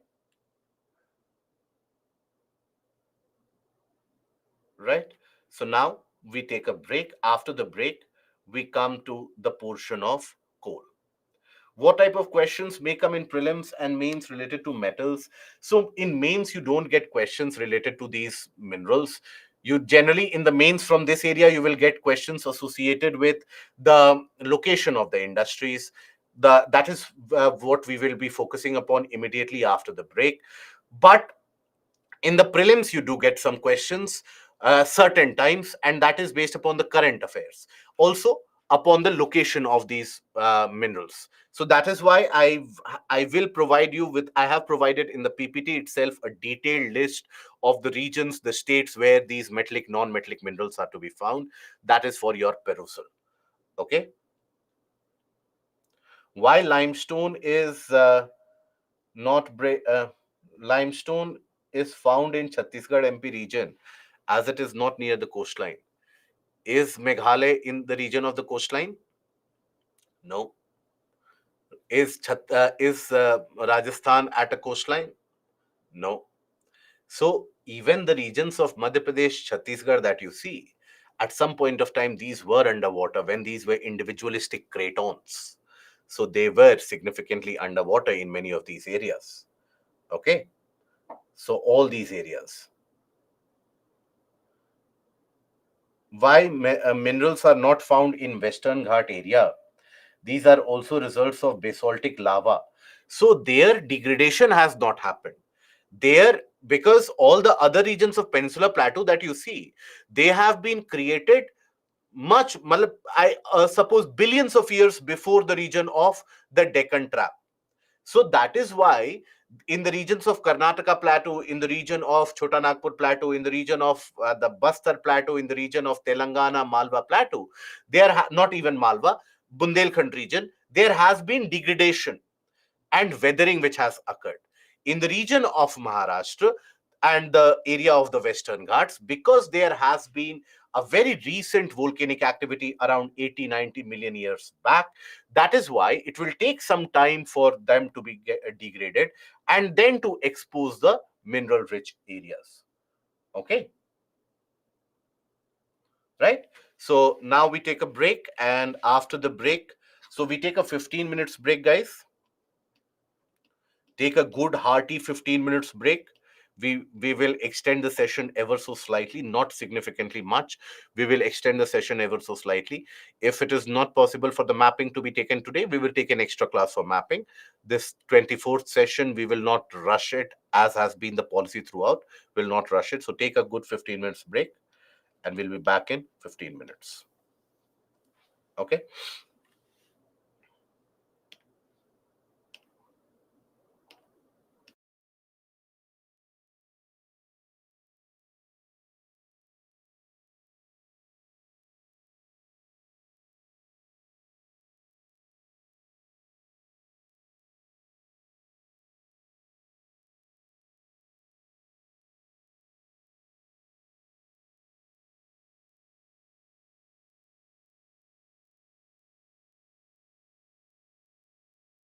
I hope we are aware of that.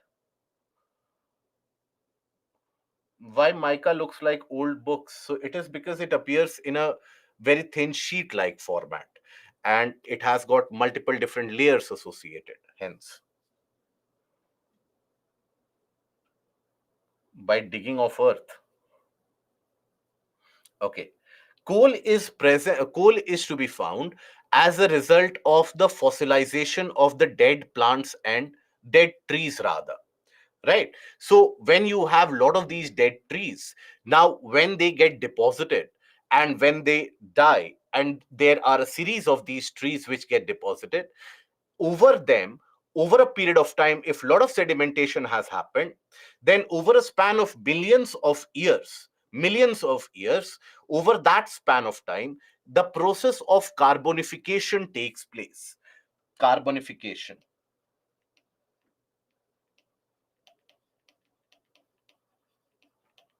takes place. Now, that process of carbonification is basically the enrichment of carbon. So, here, the wood or any of the substance in life substance that you talk about, so they are enriched with the presence of carbon, be it wood, leaves, even our body. We are all carbon based organisms. So it is the wood which is present where the carbonification process, when it takes place, all the other impurities, they dissipate, they decompose, but the carbon starts concentrating. So that concentrated carbon, after millions of years, it exposes itself in the form of coal. Coal is the enriched form of carbon. That is why on burning coal, we get the source of energy. Now, depending upon how much amount of carbonification has taken place, coal and the types and the varieties of coal are divided into anthracite, bituminous,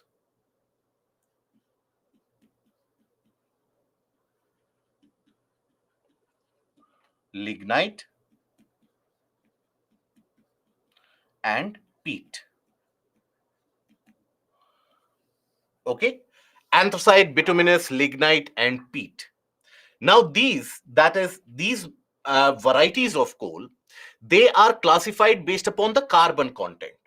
In the case of anthracite, for example, the carbon content in certain cases can be as high as 90 to 95%, with the impurities such as vapor and other impurities being present in very less amount, sulfur, etc., being present in very less amount. It is the purest grade of coal out there. Then bituminous. It is the one which is used for industrial purposes. That is where you have the carbon content of close to around 80-85%, 75 to 80%, somewhere in that range. And the rest is impurities. Lignite and peat, they are poorer grade of coal. In the case of peat, there is not significant carbonification which has been done. So it still retains that brownish appearance. It still retains that woody property of being arranged in various layers. It will give you that layered format. And also, when you burn peat, it will give lot of smoke, less energy. In the case of anthracite, lot of energy, least amount of smoke. In the case of peat and lignite, lot of smoke, least amount of energy. Okay, so that is based upon where and when carbonification has happened in Indian subcontinent. What constitutes the Indian subcontinent now? In these areas, carbonification process in majority of the parts was initiated around 200 million years back, roughly around that time period. Majority of the good coal that we find. Yes, there have been carbonification process initiated even around 50-55 million years back. That is the tertiary grade coal, which we will take a look into. So that is why in India, majorly you find bituminous variety of coal. Anthracite in India is not found in significant proportion. Please understand, greater the time elapsed and greater the amount of pressure exerted, better is the grade of coal which is attained as well. Okay, so in India, anthracite is to be found only in certain places across the region of Jammu Kashmir. And that is because that region not only is older, not as old as the Peninsular Plateau, but that region has underwent such a huge amount of compression that you have the carbonification process which has been accelerated. In areas such as North America, in certain areas of Europe, in areas such as South Africa, in areas such as Australia, in many of these areas, carbonification process was initiated almost 350 million years back. So there you find good anthracite variety of coal, right? Other problem with the coal that you find in India is that Indian coal has got very high sulfur content. And when you burn it up, there's a lot of ash which is generated and energy efficiency is not very high. That is why, despite being very rich in terms of coal deposits, oftentimes we are in a way forced to import coal from these particular countries in general. Okay, so you will find that India tends to import coal from Australia, from South Africa, from these countries. India always has a tendency to import coal. Okay, yes, coal is formed in the sedimentary rock formation. Okay, how carbonification occurs? So basically, think about it. Let's suppose in a region you have the trees which have died and which are placed over there, series of these trees. Now, on top of them, another set of deposits happen. These deposits will exert their pressure. A lot of these deposits will happen. They will exert that pressure. And under that huge pressure, under some temperature as well, the wood gets converted into coal. Wood converts into coal.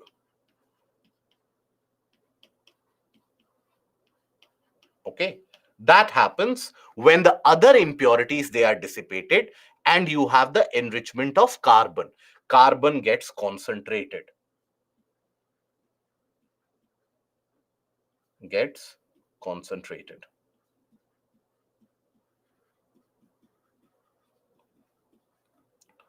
That is why in the poorer grade of coal, that is peat, you will still find the retention of the woody characteristics. It will give you the brownish appearance as well. Okay, so when you take a look at the types of coal, you have anthracite. That is the best quality of coal, which comes from around 80 to 95% of the carbon content. When you burn anthracite, it will give you that bluish flame with almost negligible amount of smoke, because when carbon burns, it will produce carbon dioxide, and it is the impurities which appear to or which give you the appearance of the whitish smoke that you see. So lesser the impurities, lesser will be that whitish smoke. So it has the highest calorific value in terms of the energy produced, and in India it is only found in small quantities in the region of Jammu Kashmir, but anthracite is to be found in the region of South Africa, in the region of United States, also in the region of Indonesia. Now, after this, bituminous.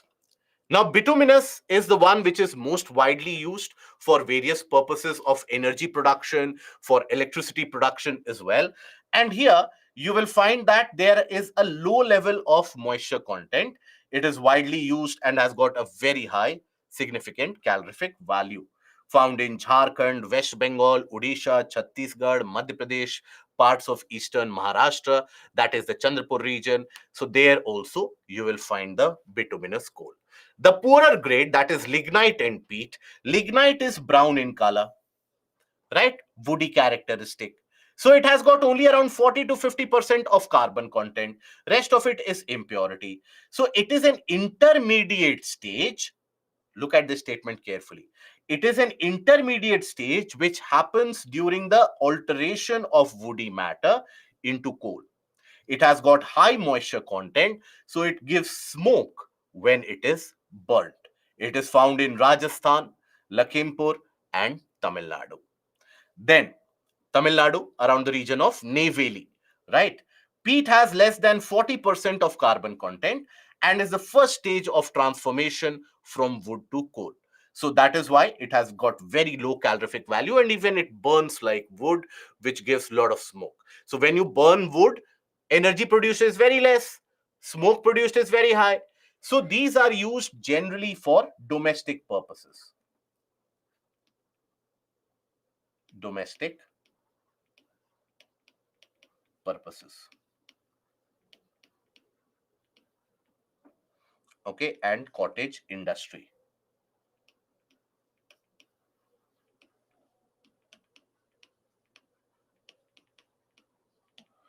This is also used in small scale industries.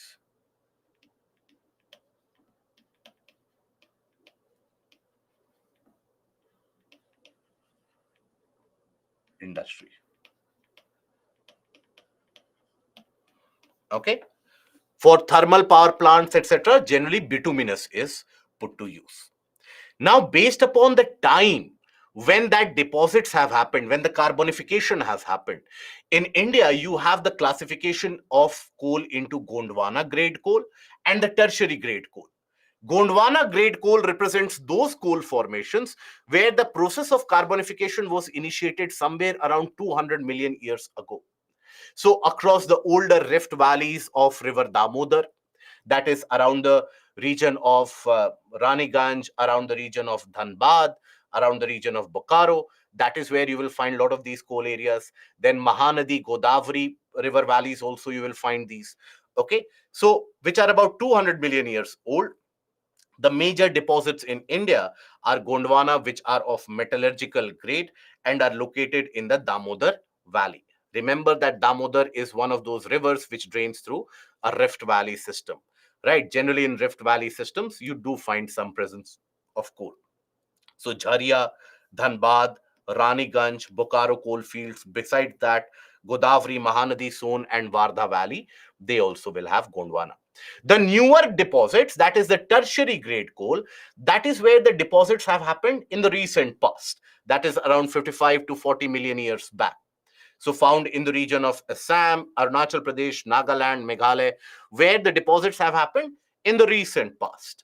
After the Indian plate has collided with the Eurasian plate, then these deposits have happened. Now here, we also come across, so can we say that smoke is the water vapor? Not only water vapor, but also you have impurities such as sulfur, you have impurities such as silicates.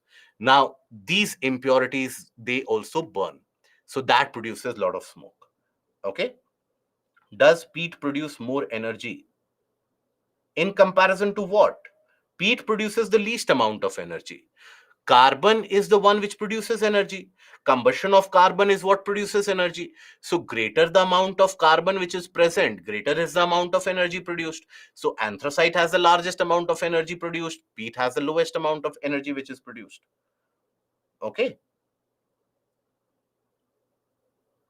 Now the year is 2023, but the how the coal is formed are millions of years.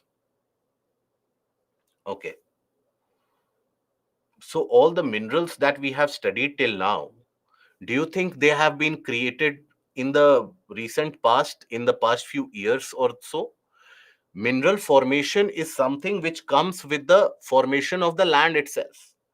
And when we are talking about the carbonification process, that compression of wood, that compression and carbon enrichment of wood, that takes millions of years altogether. So the wood might have gotten deposited there 200 million years back, and the compression over the 200 million year period, that would have led to the formation of that wood or conversion of that wood into coal, right? So that is why it takes millions of years. Or whether I am not able to understand the question that you are putting forward. Okay, can we remove impurities from coal? Generally, it is done by not in the lower grade, but in the higher grade. When you extract it from the ore, you wash it off. You wash it off in the form where you have the various coal washeries. So there you wash it off. Okay. Do we utilize ore impurities? Not much.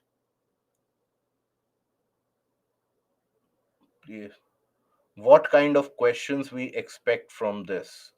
From this you can have a basic question that which is which has got greater amount of carbon content. Where is it that anthracite or bituminous is found? These kind of basic prelims questions can be framed from here. Okay, so see, please understand, for every mineral that we cover, please don't have the same question that from copper, what kind of question can be asked? From aluminium, what kind of questions can be asked? Understand the general trend of it is not as if every year UPSC will ask you a question from coal, every year UPSC will ask you a question from copper. Every UPSC has not asked a question from this particular portion for the past 3 years now, and has not asked a particular question from this in prelims for some time now. But it doesn't mean that but UPSC has had a trend of asking questions about the uh, positions of the important minerals, the locations of the important minerals. That is what I have been continuously talking about, that when we talk about these coal deposits, or any of these mineral deposits, look at the basic areas where they are created and then concentrate upon the portion of current affairs, whichever portion is in relevance. From there, a question is oftentimes derived. Do I need to write it down so that it is understood, or is it understood like that itself? Do I need to write it down?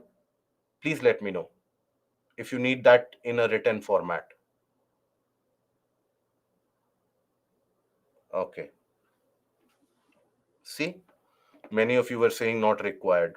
See, you have a long list of people who say that it is required to be written. So let me take a slide here, or let's do one thing.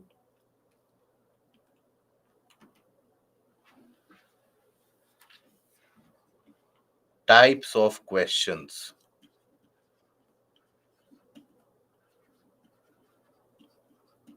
So do you follow the same approach for all the subjects, or do you have a better approach for the other subjects? Do you follow the same approach, that write it down, that please tell me that this type of question will only be asked and only then I will proceed further? Okay.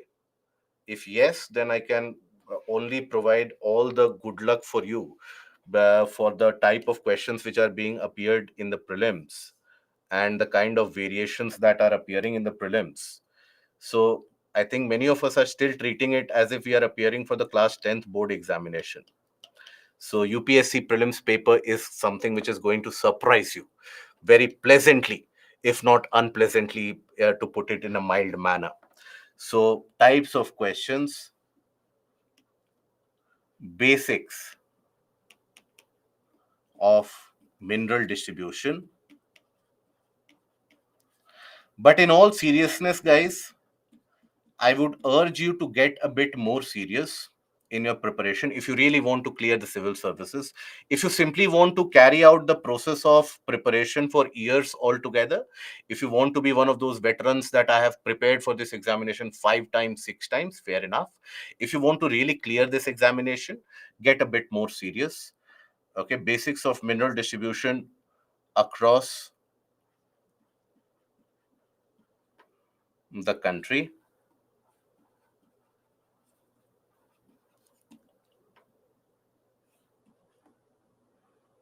The minerals in relevance for current affairs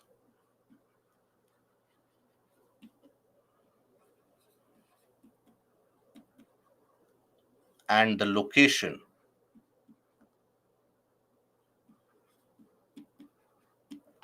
where they are found.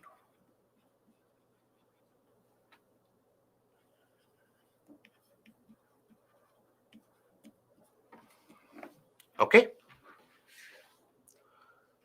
does that satisfy the query now? Is that what was required? Ashay, is that now clear? Or do you want some other aspect to be written as well? Okay.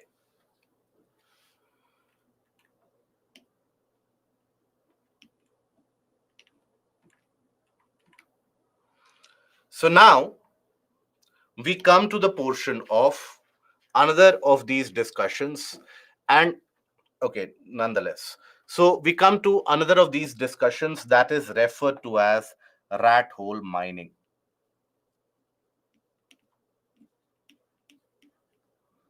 Rat hole mining.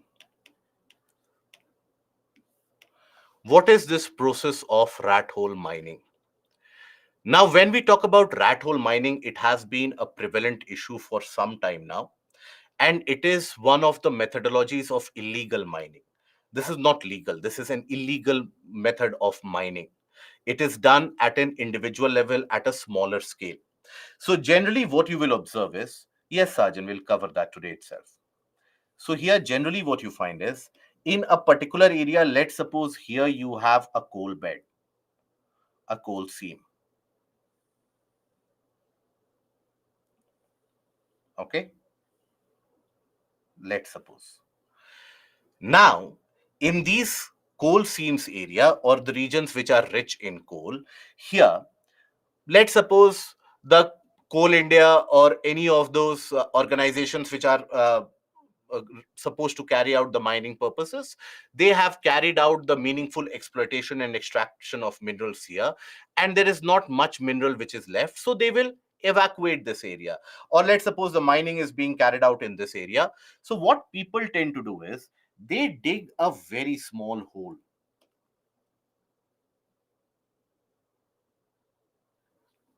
They dig a very, very small hole. And that hole is only large enough to give them access in the sense that only one person can either crawl through at a point of time, right? And they go there, they chisel out, they hammer out the portion of the coal, and they bring it out. They bring it out in various baskets, buckets, and they sell it to the market, the domestic market that you have.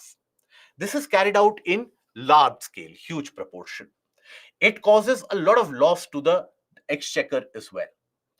And it was a kind of an estimate which was provided way back in around 2008 2010, where the chairperson of Coal India came up with a kind of a report where he said that every year we lose close to around 7 to 8,000 crores of revenue because of this illegal rat hole mining. So that is the problem and the menace of rat hole mining. But the other issue is that you will find that there are hundreds and in fact tens of thousands of families who are dependent on this illegal mining methodology. Does not mean that this is a correct process. If ever you go through the region of Chhattisgarh, Odisha, Jharkhand during late evenings, for example, you will find that in these coal rich areas, around these mountainous areas or around the hilly areas, you will find small bonfires lit in close vicinity. All those, many of those are centers of rat hole mining. Now, this is very dangerous as well. It can have consequences such as, let's suppose the top of it, the top portion, the soil simply collapses, and it can lead to immediate death there itself. It can happen, as has happened in Meghalaya in recent past, that this is filled with water, rainwater, will lead to drowning of the people there. But worst is what has happened in the region of Jharia, close to Dhanbad in Jharkhand. During one of these processes of rat hole mining and the extraction of coal, an accidental fire was lit, and that fire lit up the coal bed, the coal seam. Now, coal bed is not a thin sheet of coal which is there. We are talking about many kilometers wide, many kilometers thick, many kilometers long coal layer that lit on fire. And that fire rages till today. It has been more than 2 decades since that fire has been burning in the region of the Jharia coal fields. And if you take a look at the before after pictures of Jharia, if you happen to go to Jharia today, it will give you an appearance of a deserted town, a town which has been devastated because of fire which has been continuously burning underneath. The land has started cracking there. Many portions of the land has simply subsided and sunk. What you see unfolding in the region of Himachal Pradesh right now, where all the buildings, they are falling continuously. Jharia has been experiencing this for almost 2 decades now. It has led to the depopulation of the region. People have migrated outwards, and that is because of the rat hole mining. Whenever authorities, they try to clamp down on that rat hole mining, the ever so powerful mining mafias are very, very powerful. They have a lot of political connect and a lot of political contact, obviously because they have a significant amount of wealth as well. So in Odisha, Jharkhand, Chhattisgarh, these mining mafia moguls, they are so very well connected that whenever the law enforcement agencies, they want to have a crackdown on these illegal mining, there is a kind of a very vicious outcome associated. So that is why this persists, and it is becoming ever so prevalent. It is something which is now prevalent across majority of the coal beds of the country. So that is the aspect of rat hole mining, which has also been asked in the examination. Okay. Now, after that, we come to the portion of industries.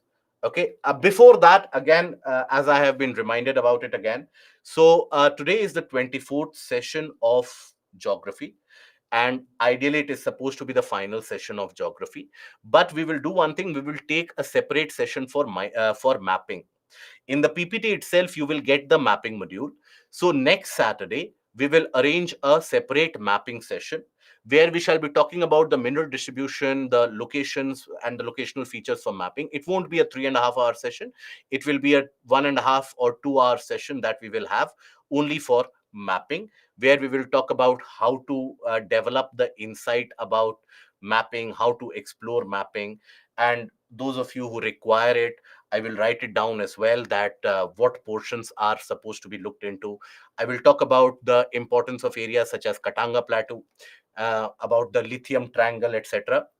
Those areas I will talk about it, about the mapping portion. And also, yes, again, another thing, the feedback sheet, most of you would have got it by now. Do fill it up. And here I would also ask you guys to understand the role played by the subject matter experts, right? Many of you, while attending the sessions, you have a direct interaction with us, with me, and there you get a lot of opportunity to vent your anger. Many of the times I also, out of sheer frustration, do vent my anger. But the unsung heroes of this entire process of learning are the subject matter experts. So please don't forget to express your gratitude, humble gratitude towards them. These are the people who have cleared mains multiple times, appeared in the interviews multiple times, so they are as knowledgeable as one can get.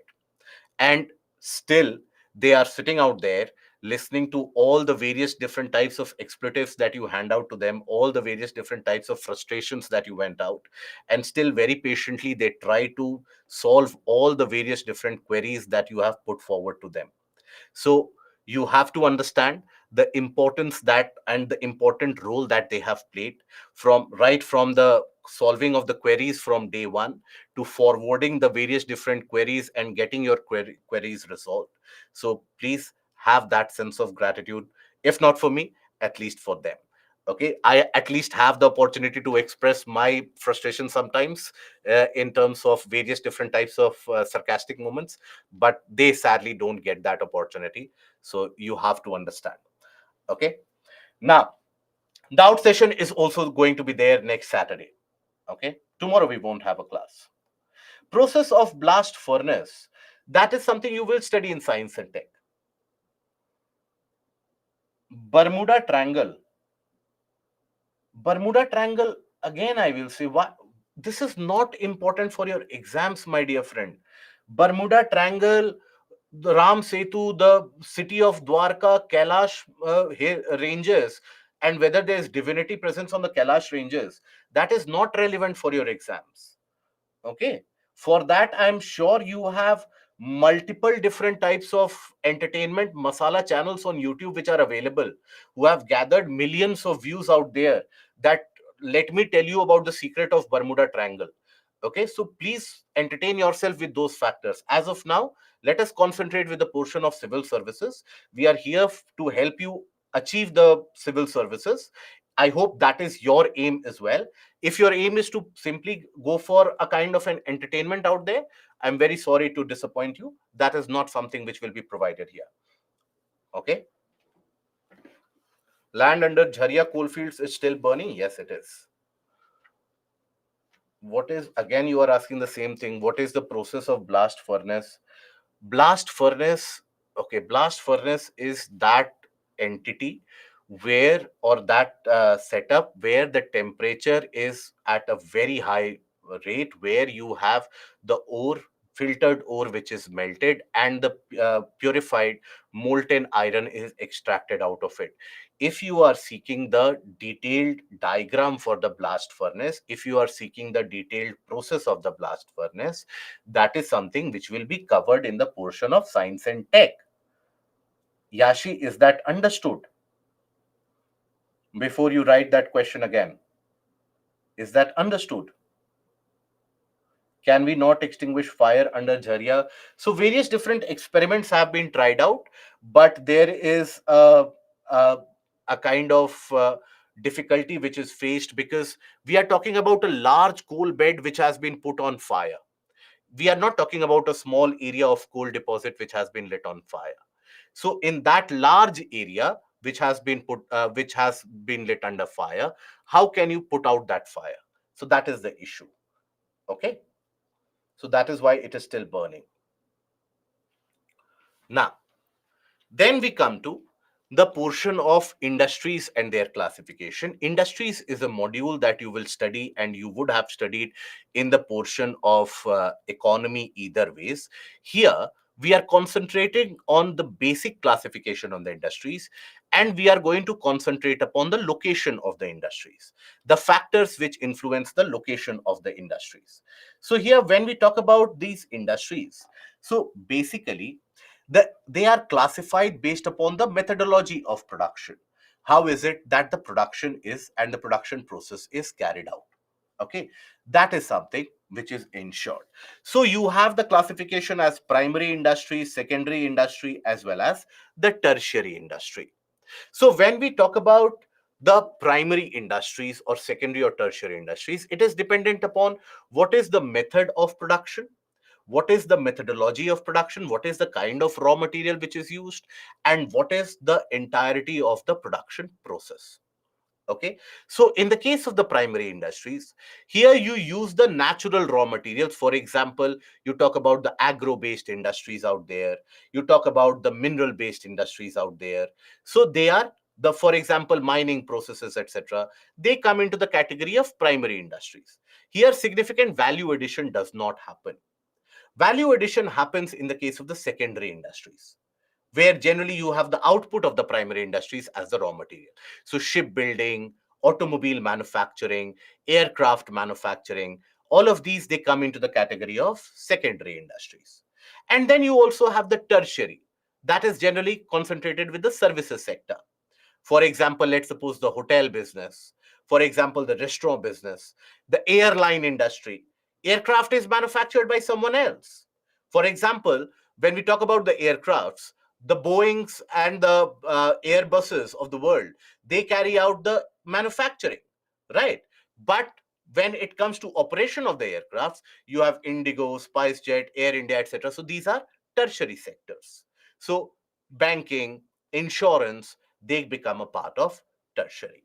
Now, this basically, we will talk about the classification of the secondary industry as well. This is also classified into heavy industry, and the light industry.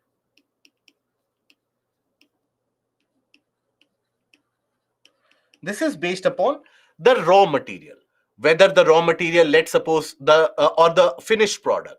If the finished product, let's say, is a rail locomotive or a large motor generator set, turbine generator set, it will be a heavy industry. Shipbuilding, heavy industry.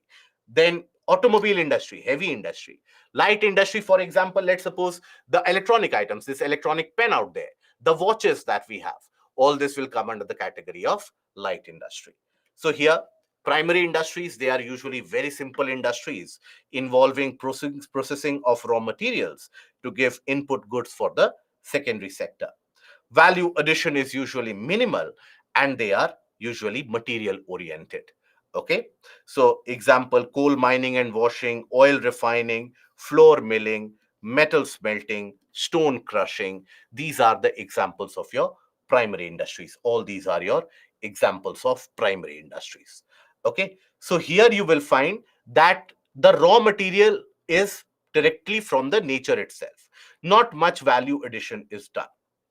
So obviously they won't be emitting significant amount of pollutant in the atmosphere as well, right?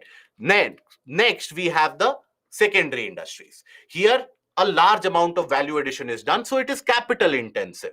It requires significantly larger amount of investment process. So they are complex and diversified, which take input from the primary industries and add value in the different stages of processing.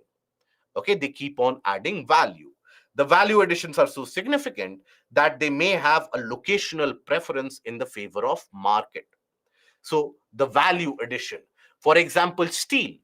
Now steel is a raw material.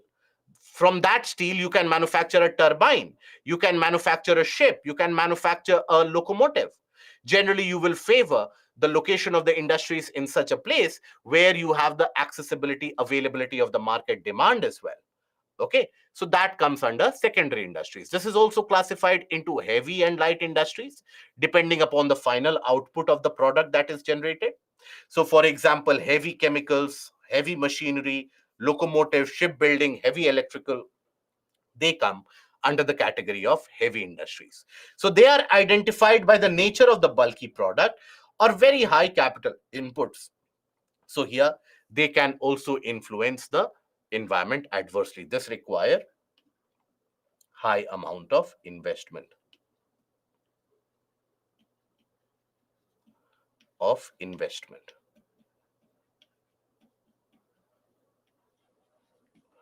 Okay, they require a significantly higher amount of investment process. Light industries, so their products which are lighter in weight require less power, right? Less polluting. Now, many of these light industries, they come into the category of what is referred to as footloose industry. Footloose means, what is the English meaning of the term footloose?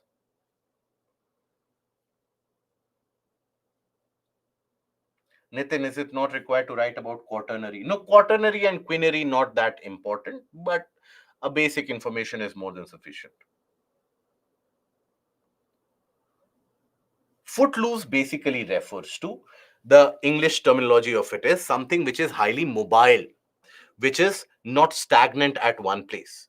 So these are those particular industries which end up moving or being located in a place where they are not dependent that this is the source of raw material, so here I have to be located. They can be located anywhere based upon the availability of manpower. Skilled manpower and the accessibility to the market is the key point for the location of these industries. So here, skilled manpower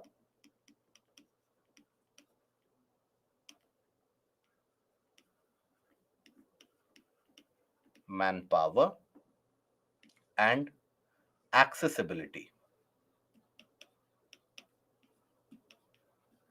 to the market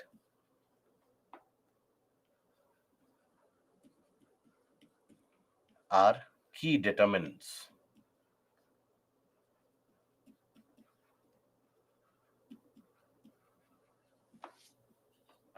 for the location. For example, when we talk about diamond polishing, now that polishing of diamond, that is one of the centers for that is Surat, right? Surat in Gujarat. Now, diamond cutting and polishing. Now, is it that diamond is found in Surat? Is it that diamond is found in that location? No. But why is the diamond industry in India situated or centered around Surat? Because you have availability of skilled manpower, right? When you talk about electronic manufacturing, now electronic manufacturing, take the case of Samsung or any of these, Foxconn, for example. Foxconn is opening up plants in various parts of the country. Now, do you think they are looking at where the raw materials are available? No, they are looking at where skilled manpower is available. Okay, so these industries usually require very small production space, are less polluting, and require highly skilled workers. Watch, camera, diamond cutting, precision electronics, all of these. For example, take the case of watch. Now, all of you would have heard about Swiss watches, how the Swiss watches out there are the best quality of the watches out there. Now, why is it so? Is it because the raw materials, they are found in the region of Switzerland? No, you have the skilled manpower there. Okay, so that is basically about the secondary industries. Then you have tertiary sector, which generally provide services, trade, etc. And the scale of operation is so large, it is regarded as an industry. Banking, insurance, consultancy, etc. Now we come to the portion of the locational factors for industries, the factors which determine the location of industries. Now, any industry, when it is being established, it has got only one purpose. The purpose is to make profit. Okay, all the other ornamental things that you hear from the various different industry owners, that is simply ornamental out there. Basically, the industries are there for only one purpose, to generate the profit. Now, where will they be able to generate the profit? Location has got a very important role to play. Now, for a long period of time, people have tried to find out, and geographers rather have tried to find out the ideal location for industries. What should be the ideal location for industries? If the industries are located in the mineral heavy region, mineral rich region, where connectivity is not there, then the transportation cost is very high. If they are located closer to the market, then their supply of raw materials get hampered. So what is the ideal location? So for this, initially, in the 1800s, you had Weber, who provided the industrial or the locational theory of industries. Now, at that point of time, in the 1800s, Weber basically said that, look, any industry is dependent, and the location of the industry is dependent on the confluence of three factors. That is raw materials, market, and transportation cost. He said that it is the confluence of all these conditions where they meet. That is where ideally the industry should be located. Obviously, for more than a century now, the world has changed. Now, transportation is no longer a headache as it used to be in the 1800s. Now, you can transport the entire train or a goods train full of coal from the region of Jharkhand to the region of Punjab, maybe in a couple of days, right? Or even in one day if push comes to shove. So, there, what do you have? You have a better flexibility. So that is why nowadays most of the industries, they are located based upon the availability of demand. Let us start to, or let us open an industry closer to the market, so that if you have a market demand shaped in a certain way, we can modify our product and fulfill that demand immediately. When the market is there, or whenever there is a demand created, I should be there to fulfill the demand. I should not be there somewhere in the rural hinterlands or in the regions of the mineral rich areas, and someone else fulfills that demand. So that is why majority of the industries now are seeking their location closer to the market, because transportation is not major a hiccup now. But when we talk about the general classification based upon raw materials, so based upon the availability of raw materials, you have the classification of industries into two types. You have the weight losing industry and the weight gaining industry.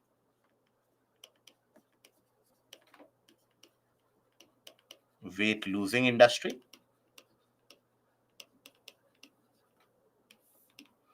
and weight gaining industry.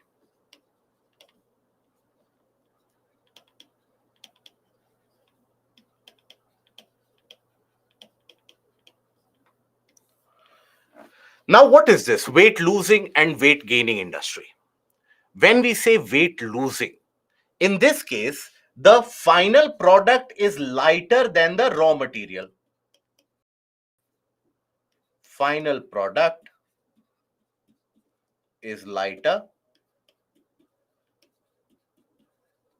than the raw material.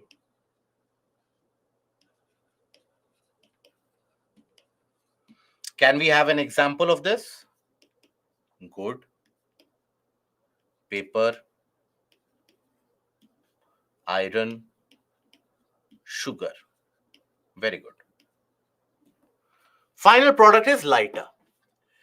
Now here, think about the transportation cost. Here you have, let's suppose, the presence of the raw material. Raw material, let's suppose, is present here,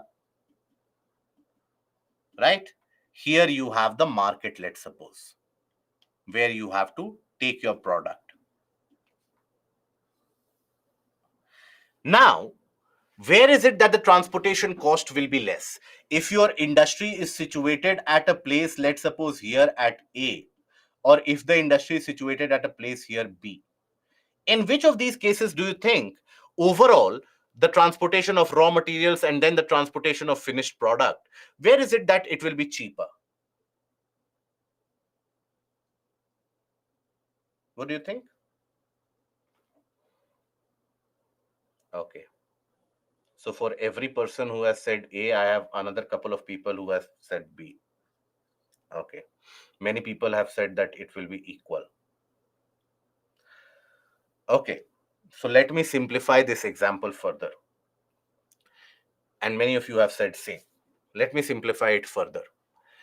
If you have to transport the entire of your household, everything that is present in your house, if you have to transport it from, let's say, Delhi to Mumbai, and compare that to transporting a piece of paper, which of them do you think will be cheaper? Transporting a piece of paper or transporting your entire household? Obviously, piece of paper, the transporting of that will be cheaper. Why? Because you are transporting a lighter material, isn't it? Now, if you are, let's suppose if your industry is situated at A, that means for weight losing industry, the heavy materials have to be transported for a short distance. But after that, the light materials need to be transported. So this will be cheaper. But if your material is placed at B, or if your industry is situated at B, so the heavy material will be transported for a larger distance. That will be costly. And then you will have the light material which will be transported for a short distance. So which will be costlier when your industry is situated at B? So ideally, in this case, the industry should be situated at A. Is that understood? Is that understood now? No. Okay.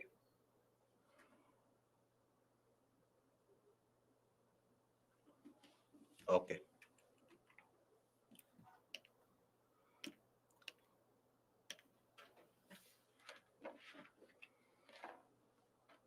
Transportation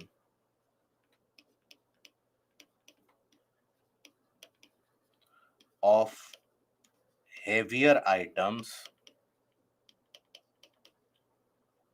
for longer distance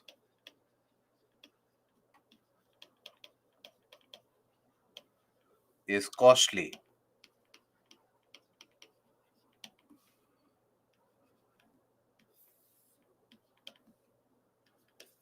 Raw material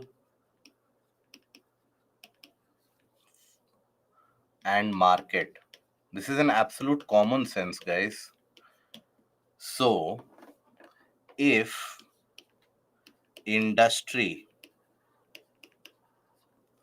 is placed at A,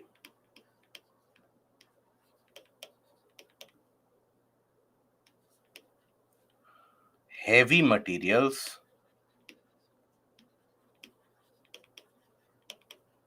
are transported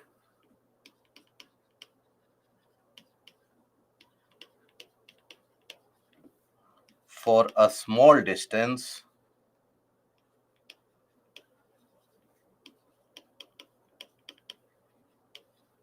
right? So the costly transportation is for a small distance. Light materials are finished products which are light. Finished products which are lighter is transported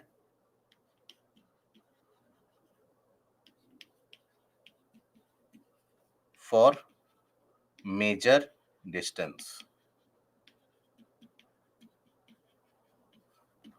Okay. If the industry is situated at B, so the heavier materials need to be transported for this long distance. In this case, the heavier materials need to be transported only for a small distance. So which transportation cost will be higher? The transportation cost will be higher when the heavier materials need to be transported for a long distance. That transportation cost will always be higher. So when the heavier materials need to be transported for a longer distance, obviously for the organization, for the company, the factor of transportation cost will be much higher.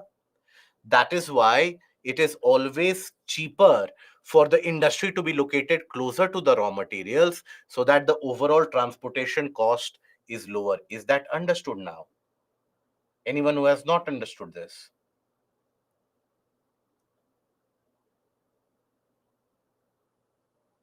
Okay. all those who had said no, they are still not saying yes. So I think those who had understood earlier, they are the ones who have understood now. And so Pooja, Chavan, then Roshan, Ashay, is that understood now? Okay. So in this case, you will find industries are situated closer to the source of raw materials. Raw materials. However, you have to add the caveat or the conditionality that due to the increasing efficiency of the transportation network, where the transportation system is becoming not only much more efficient but also much faster. So that is why majority of these industries as well, iron industry for example, iron industry earlier used to be located where you had the presence of coal, iron, limestone, these minerals, because these are bulky raw materials. Now what you have you observe is that as the transportation network keeps on getting much more efficient, they get basically situated closer to the market so as to fulfill the demand laid by the market. Then you have the weight gaining industry. Here, finished product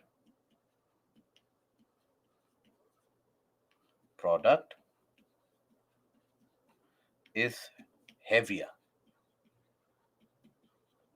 than the raw material.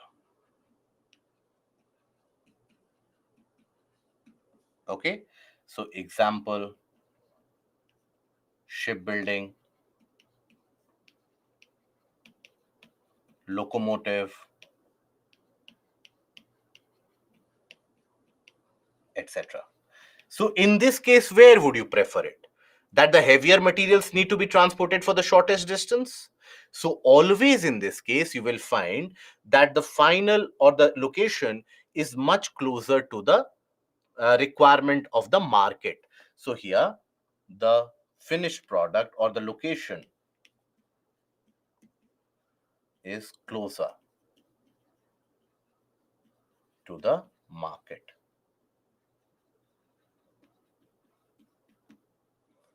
Okay.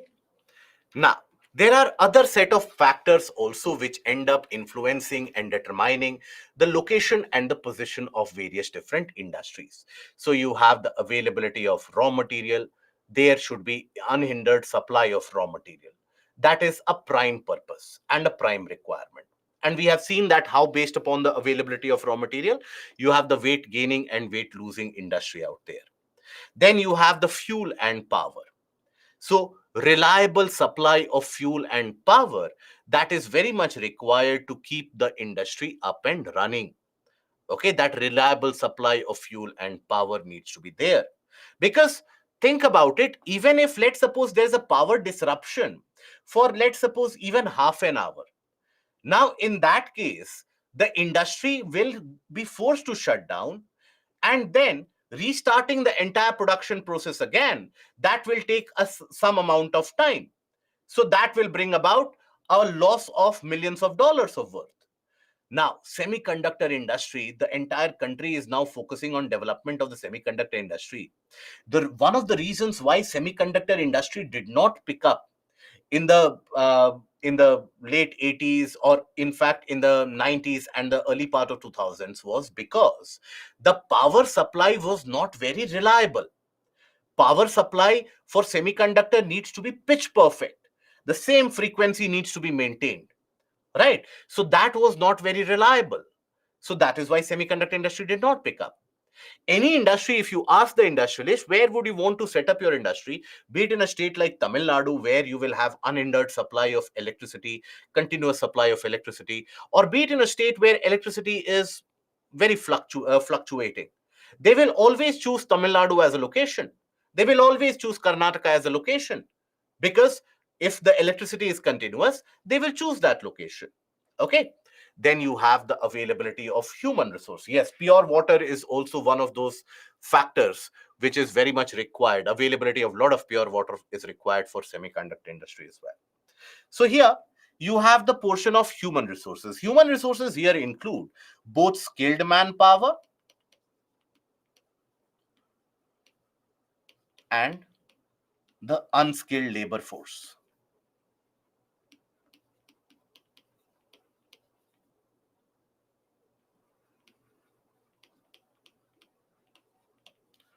So here, both skilled as well as unskilled. Skilled means trained technicians, right? For example, you have the people coming out from the polytechnic institutes, the ITIs, so the engineering graduates out there, all the IT workers, etc. So they are the skilled manpower. Now, if you observe that Tesla, when it is scouting for the location where it can open up its plant, it is scouting for regions in the area of Karnataka, in certain areas of Maharashtra. Why do you think that is the case? Is it because they like the food so much? Is it because they like the movies in Karnataka so much? No, it is purely because here you have a large and ample availability of trained technicians, trained people. Right. Every year, a lot of trained people, they are churned out from the various different educational institutions. Why is it that region or companies such as Google, Microsoft, they set up their base around the region of Hyderabad? Why is it so?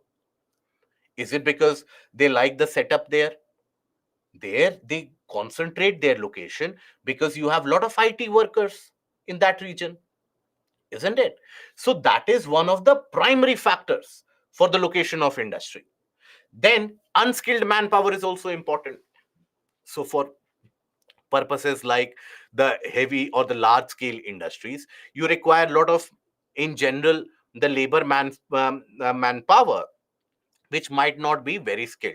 It is this labor force which is being replaced by AI and robotics and the mechanization. Power is still irreplaceable.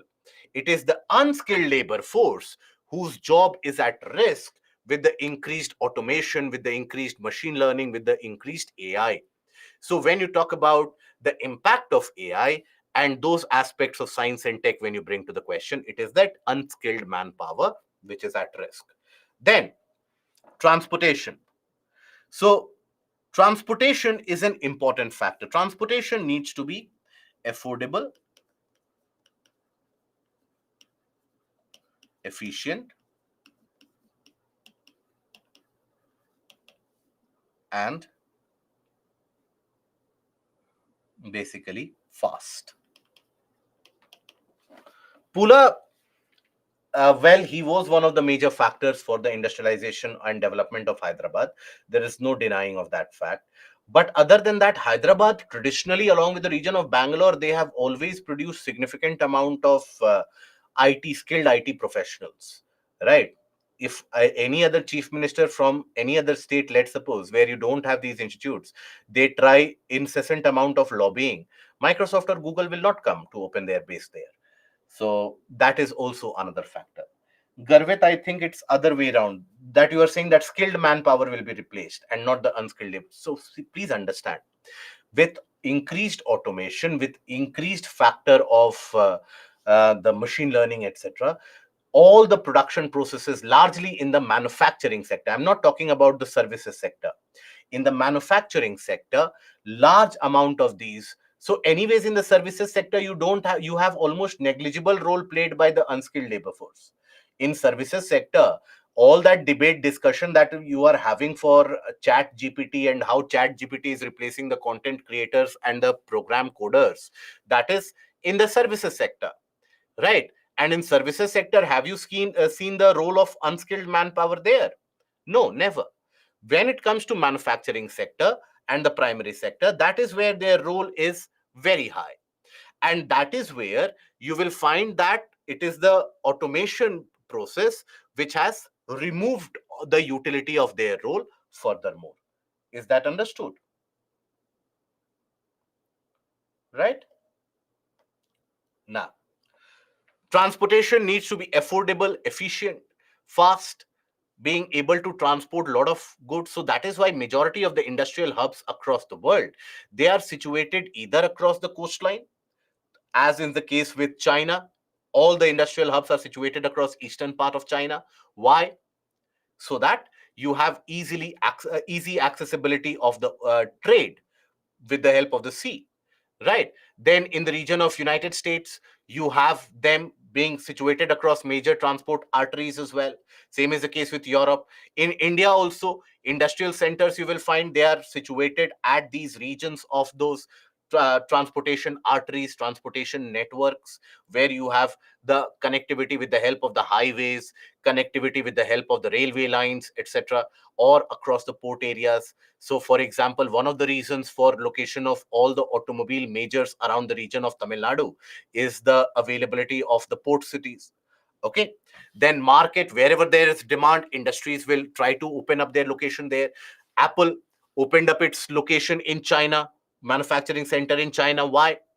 Because it is one of the biggest markets out there in the world. Tesla has opened a large factory in the region of China. Why? Because it is one of the large markets in the world. Take the case of India and the fighter jets that India is trying to acquire from the rest of the portions of the world. Now, for a long period of time, all the companies of fighter jet manufacturers, that is Lockheed Martin, etc., Northrop Grumman, they were not even interested to give India the technology or not even interested to sell India the planes. But now, when India is talking about placing an order worth 10 to 12 million billion dollars, all these companies are convincing India that give us the contract, we will open up an industry in your country itself. So wherever there is demand, industry will automatically come there. Okay, so demand is one of the biggest pulls for the industry. Then after that, the capital here, availability of working funds.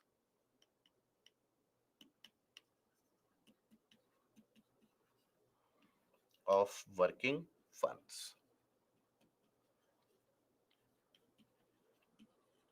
So for any industry which is operated, the person who runs that industry, it is not as if that person will open up their locker, bring out wads of money out of that, and will start distributing for the running of the industry. No.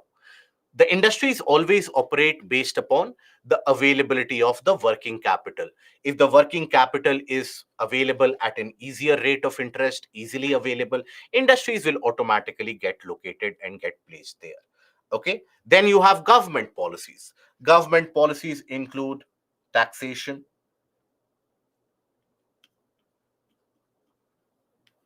taxation structure, infrastructure,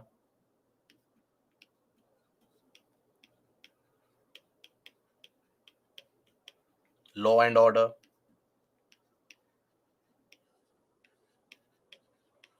ease of doing business in general,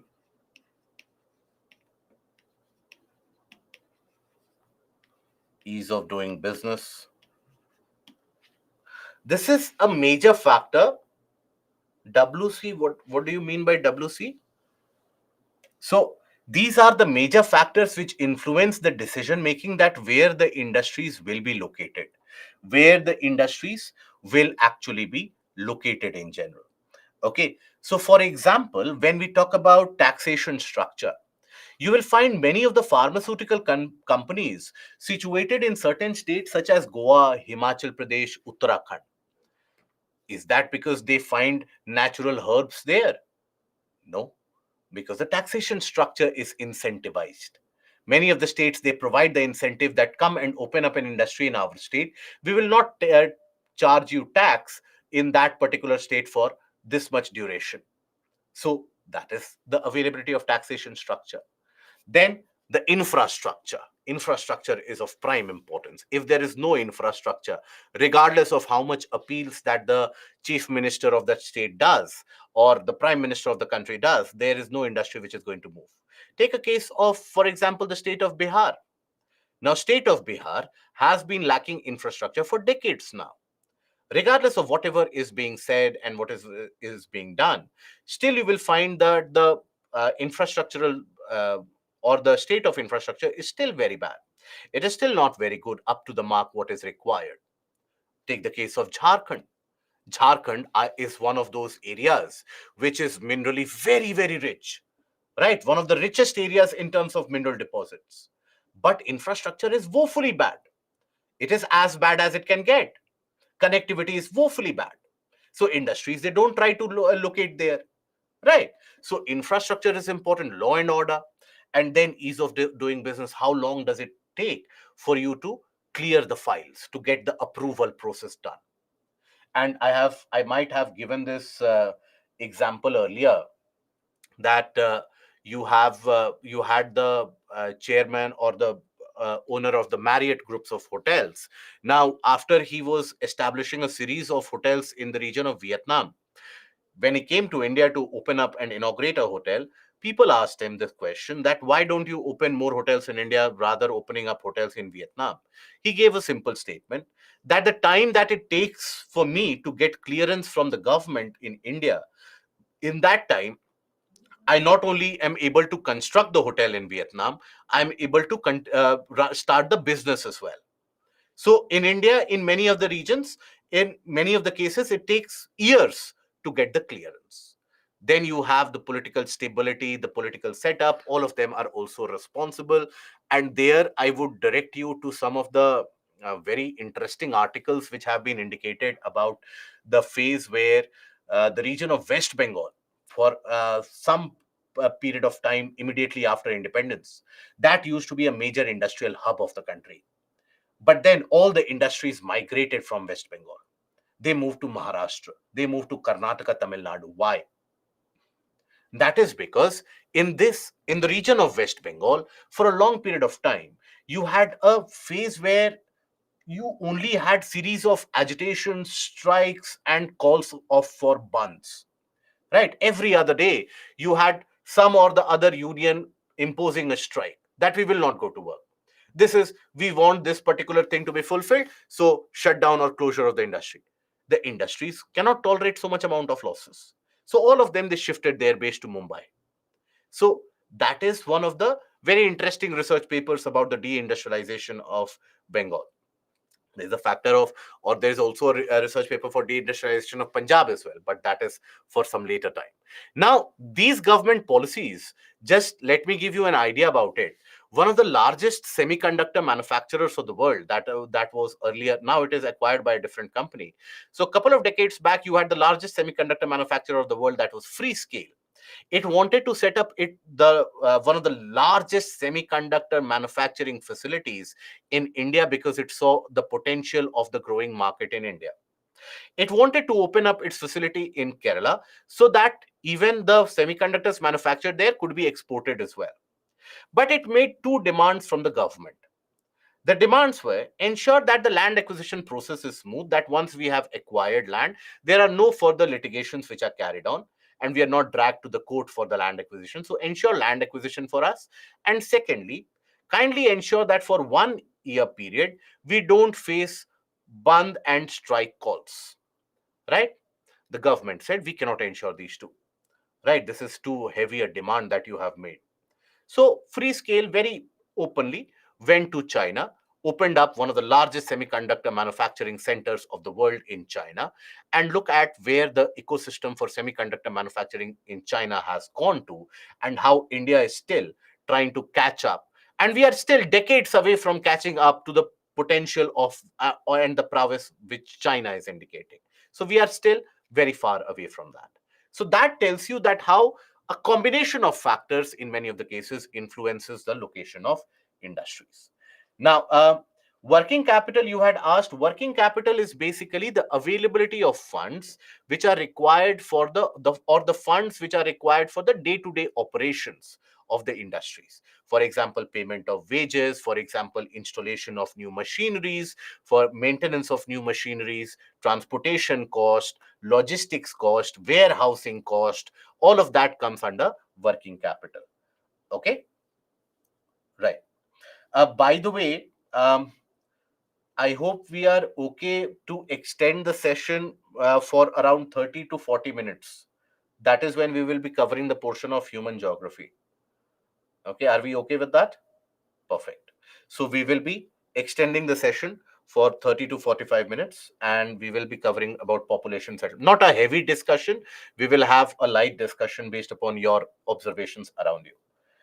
Okay. And so won't it be possible that the jobs of even skilled manpower would be lost because of AI? Absolutely possible.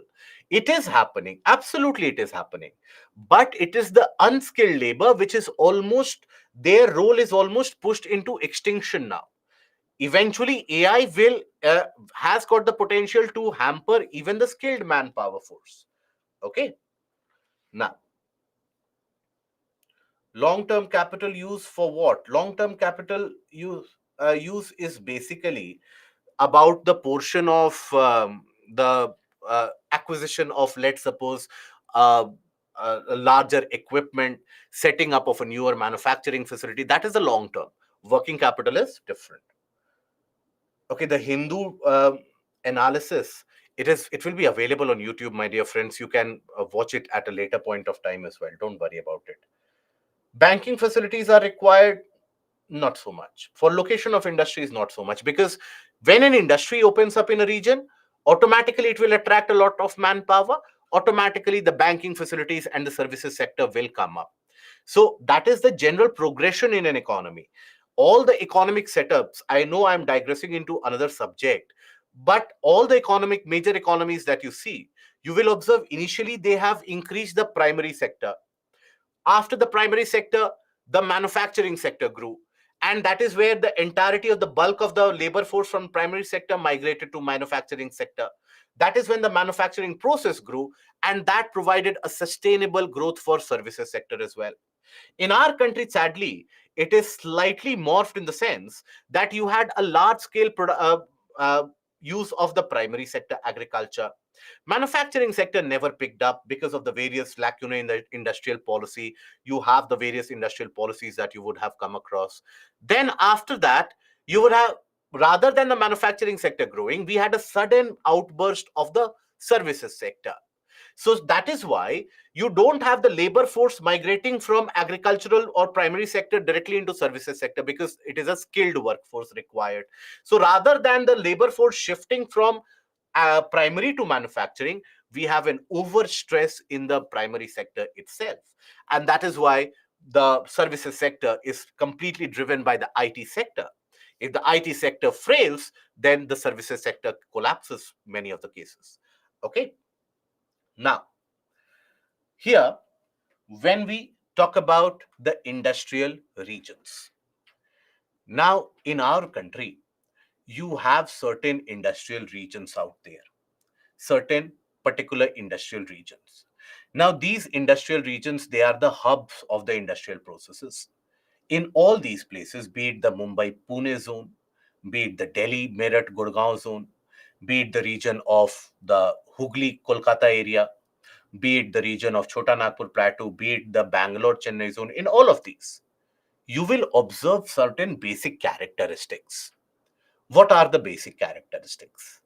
They are that they have all started their development based upon the framework set by the primary sector. The primary industries, they grew in these areas.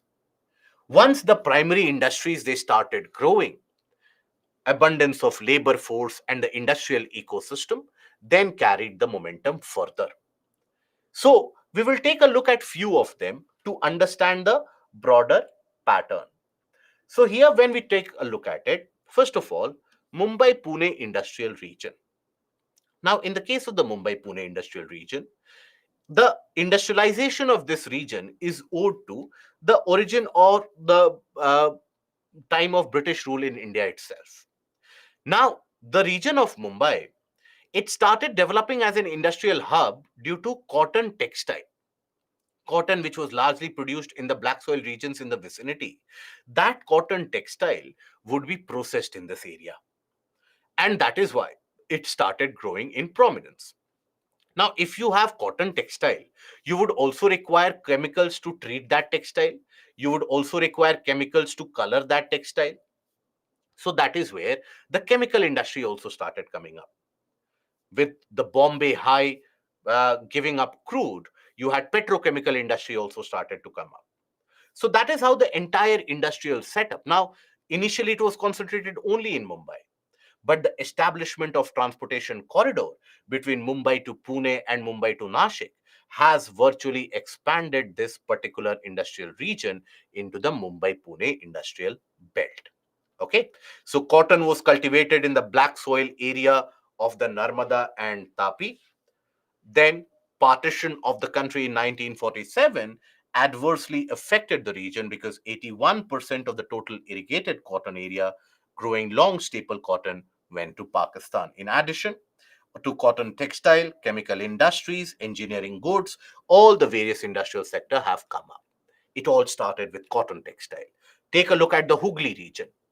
Hooghly region, it started getting industrialized because of the jute. Jute, this is the region for production of jute. So jute textile mills, they started coming up in the area of Rishra around 1855. And also the tea which was produced in the northern portion of Bengal and the portion of Assam, that tea would be brought here for processing purposes.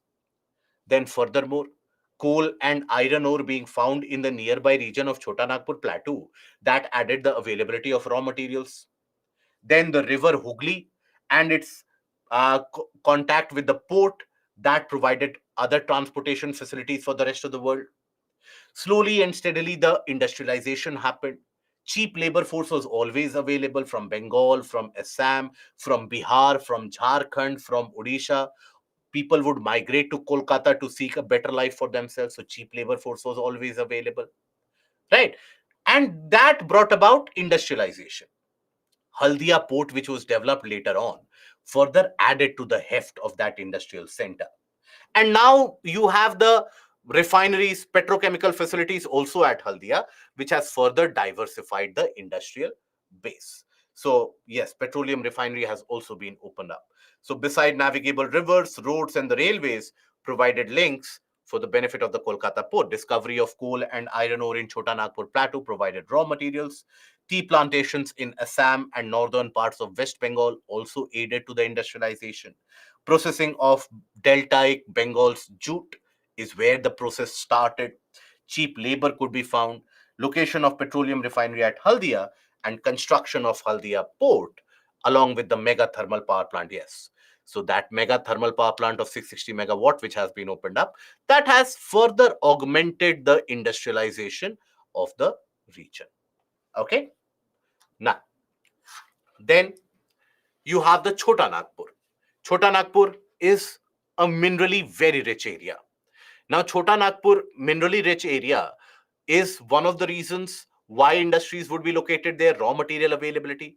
It lies on the transportation corridor between Delhi and Kolkata, right? So that is where it provides a very easy transportation and evacuation of goods.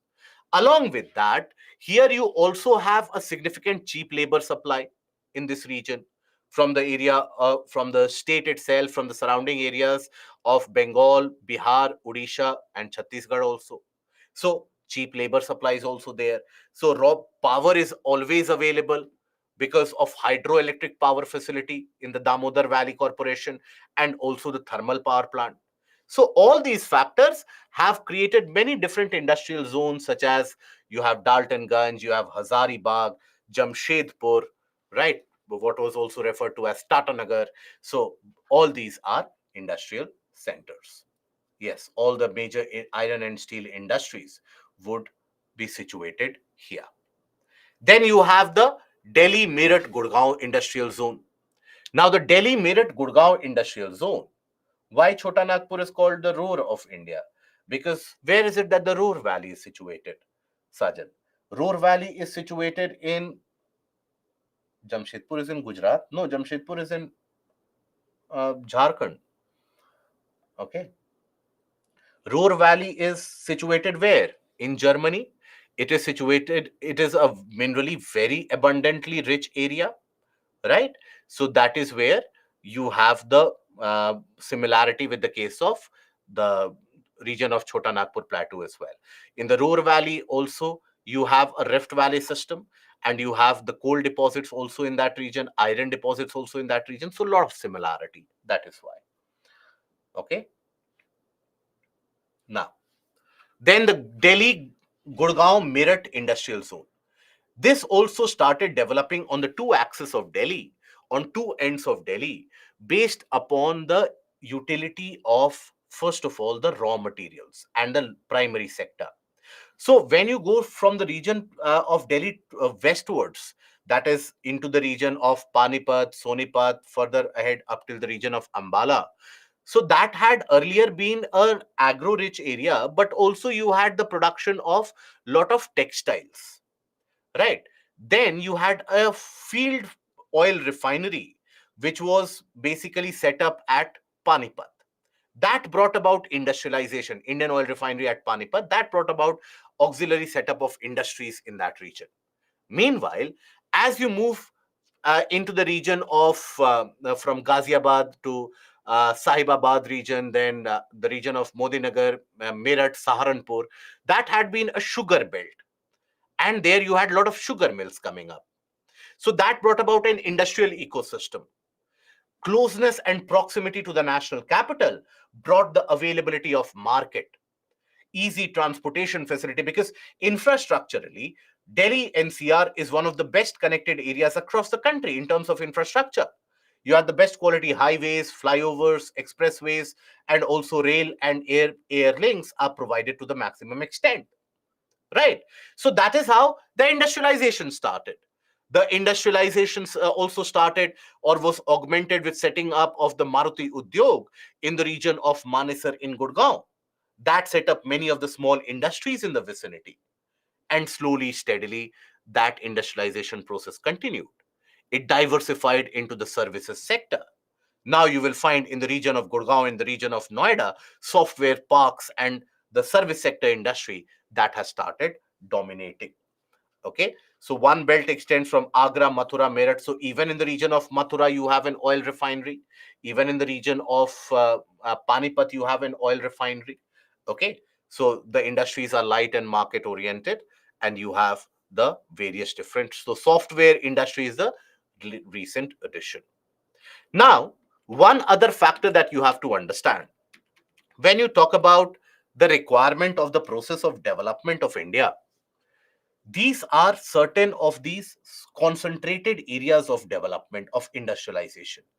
Rest of the country doesn't experience that much amount of industrialization because all these factors are not readily available to them.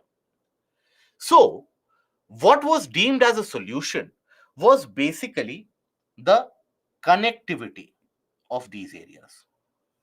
What if we connect these industrial regions with the world-class infrastructure facility? What if we connect these regions in such a way that not only is the infrastructure available, but also transportation of goods can be available? We set certain townships as well, a logistics park, so that whatever you produce can be stored there, right? That will bring about industrialization in the nearby areas as well. If we connect these industrial regions, that can bring about industrialization here as well, here as well. So hence was born the idea of an industrial corridor.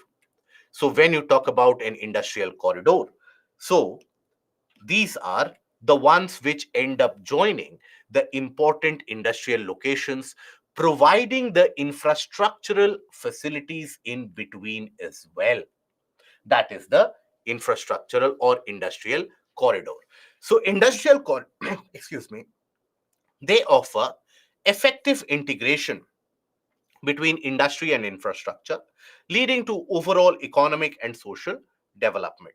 They constitute world-class infrastructure such as high-speed transportation network, ports with state-of-the-art cargo handling equipment, modern airports, logistics parks, special economic zones, complementary infrastructure.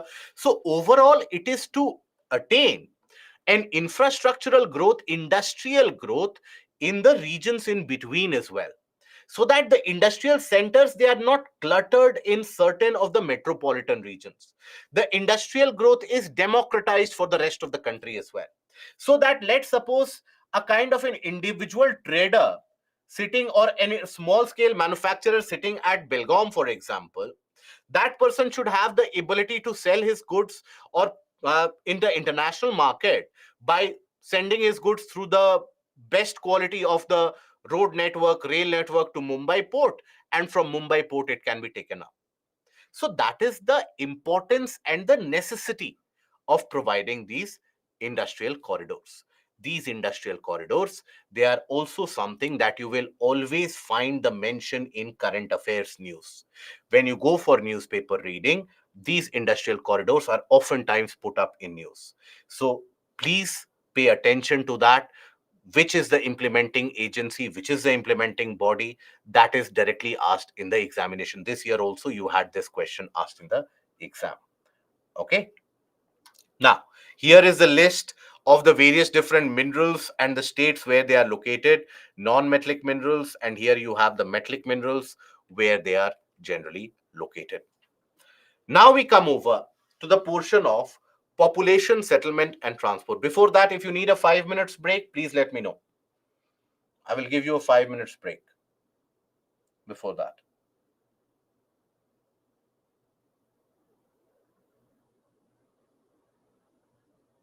Okay. Okay, do one thing. Take a see, many of you are saying not needed. Okay.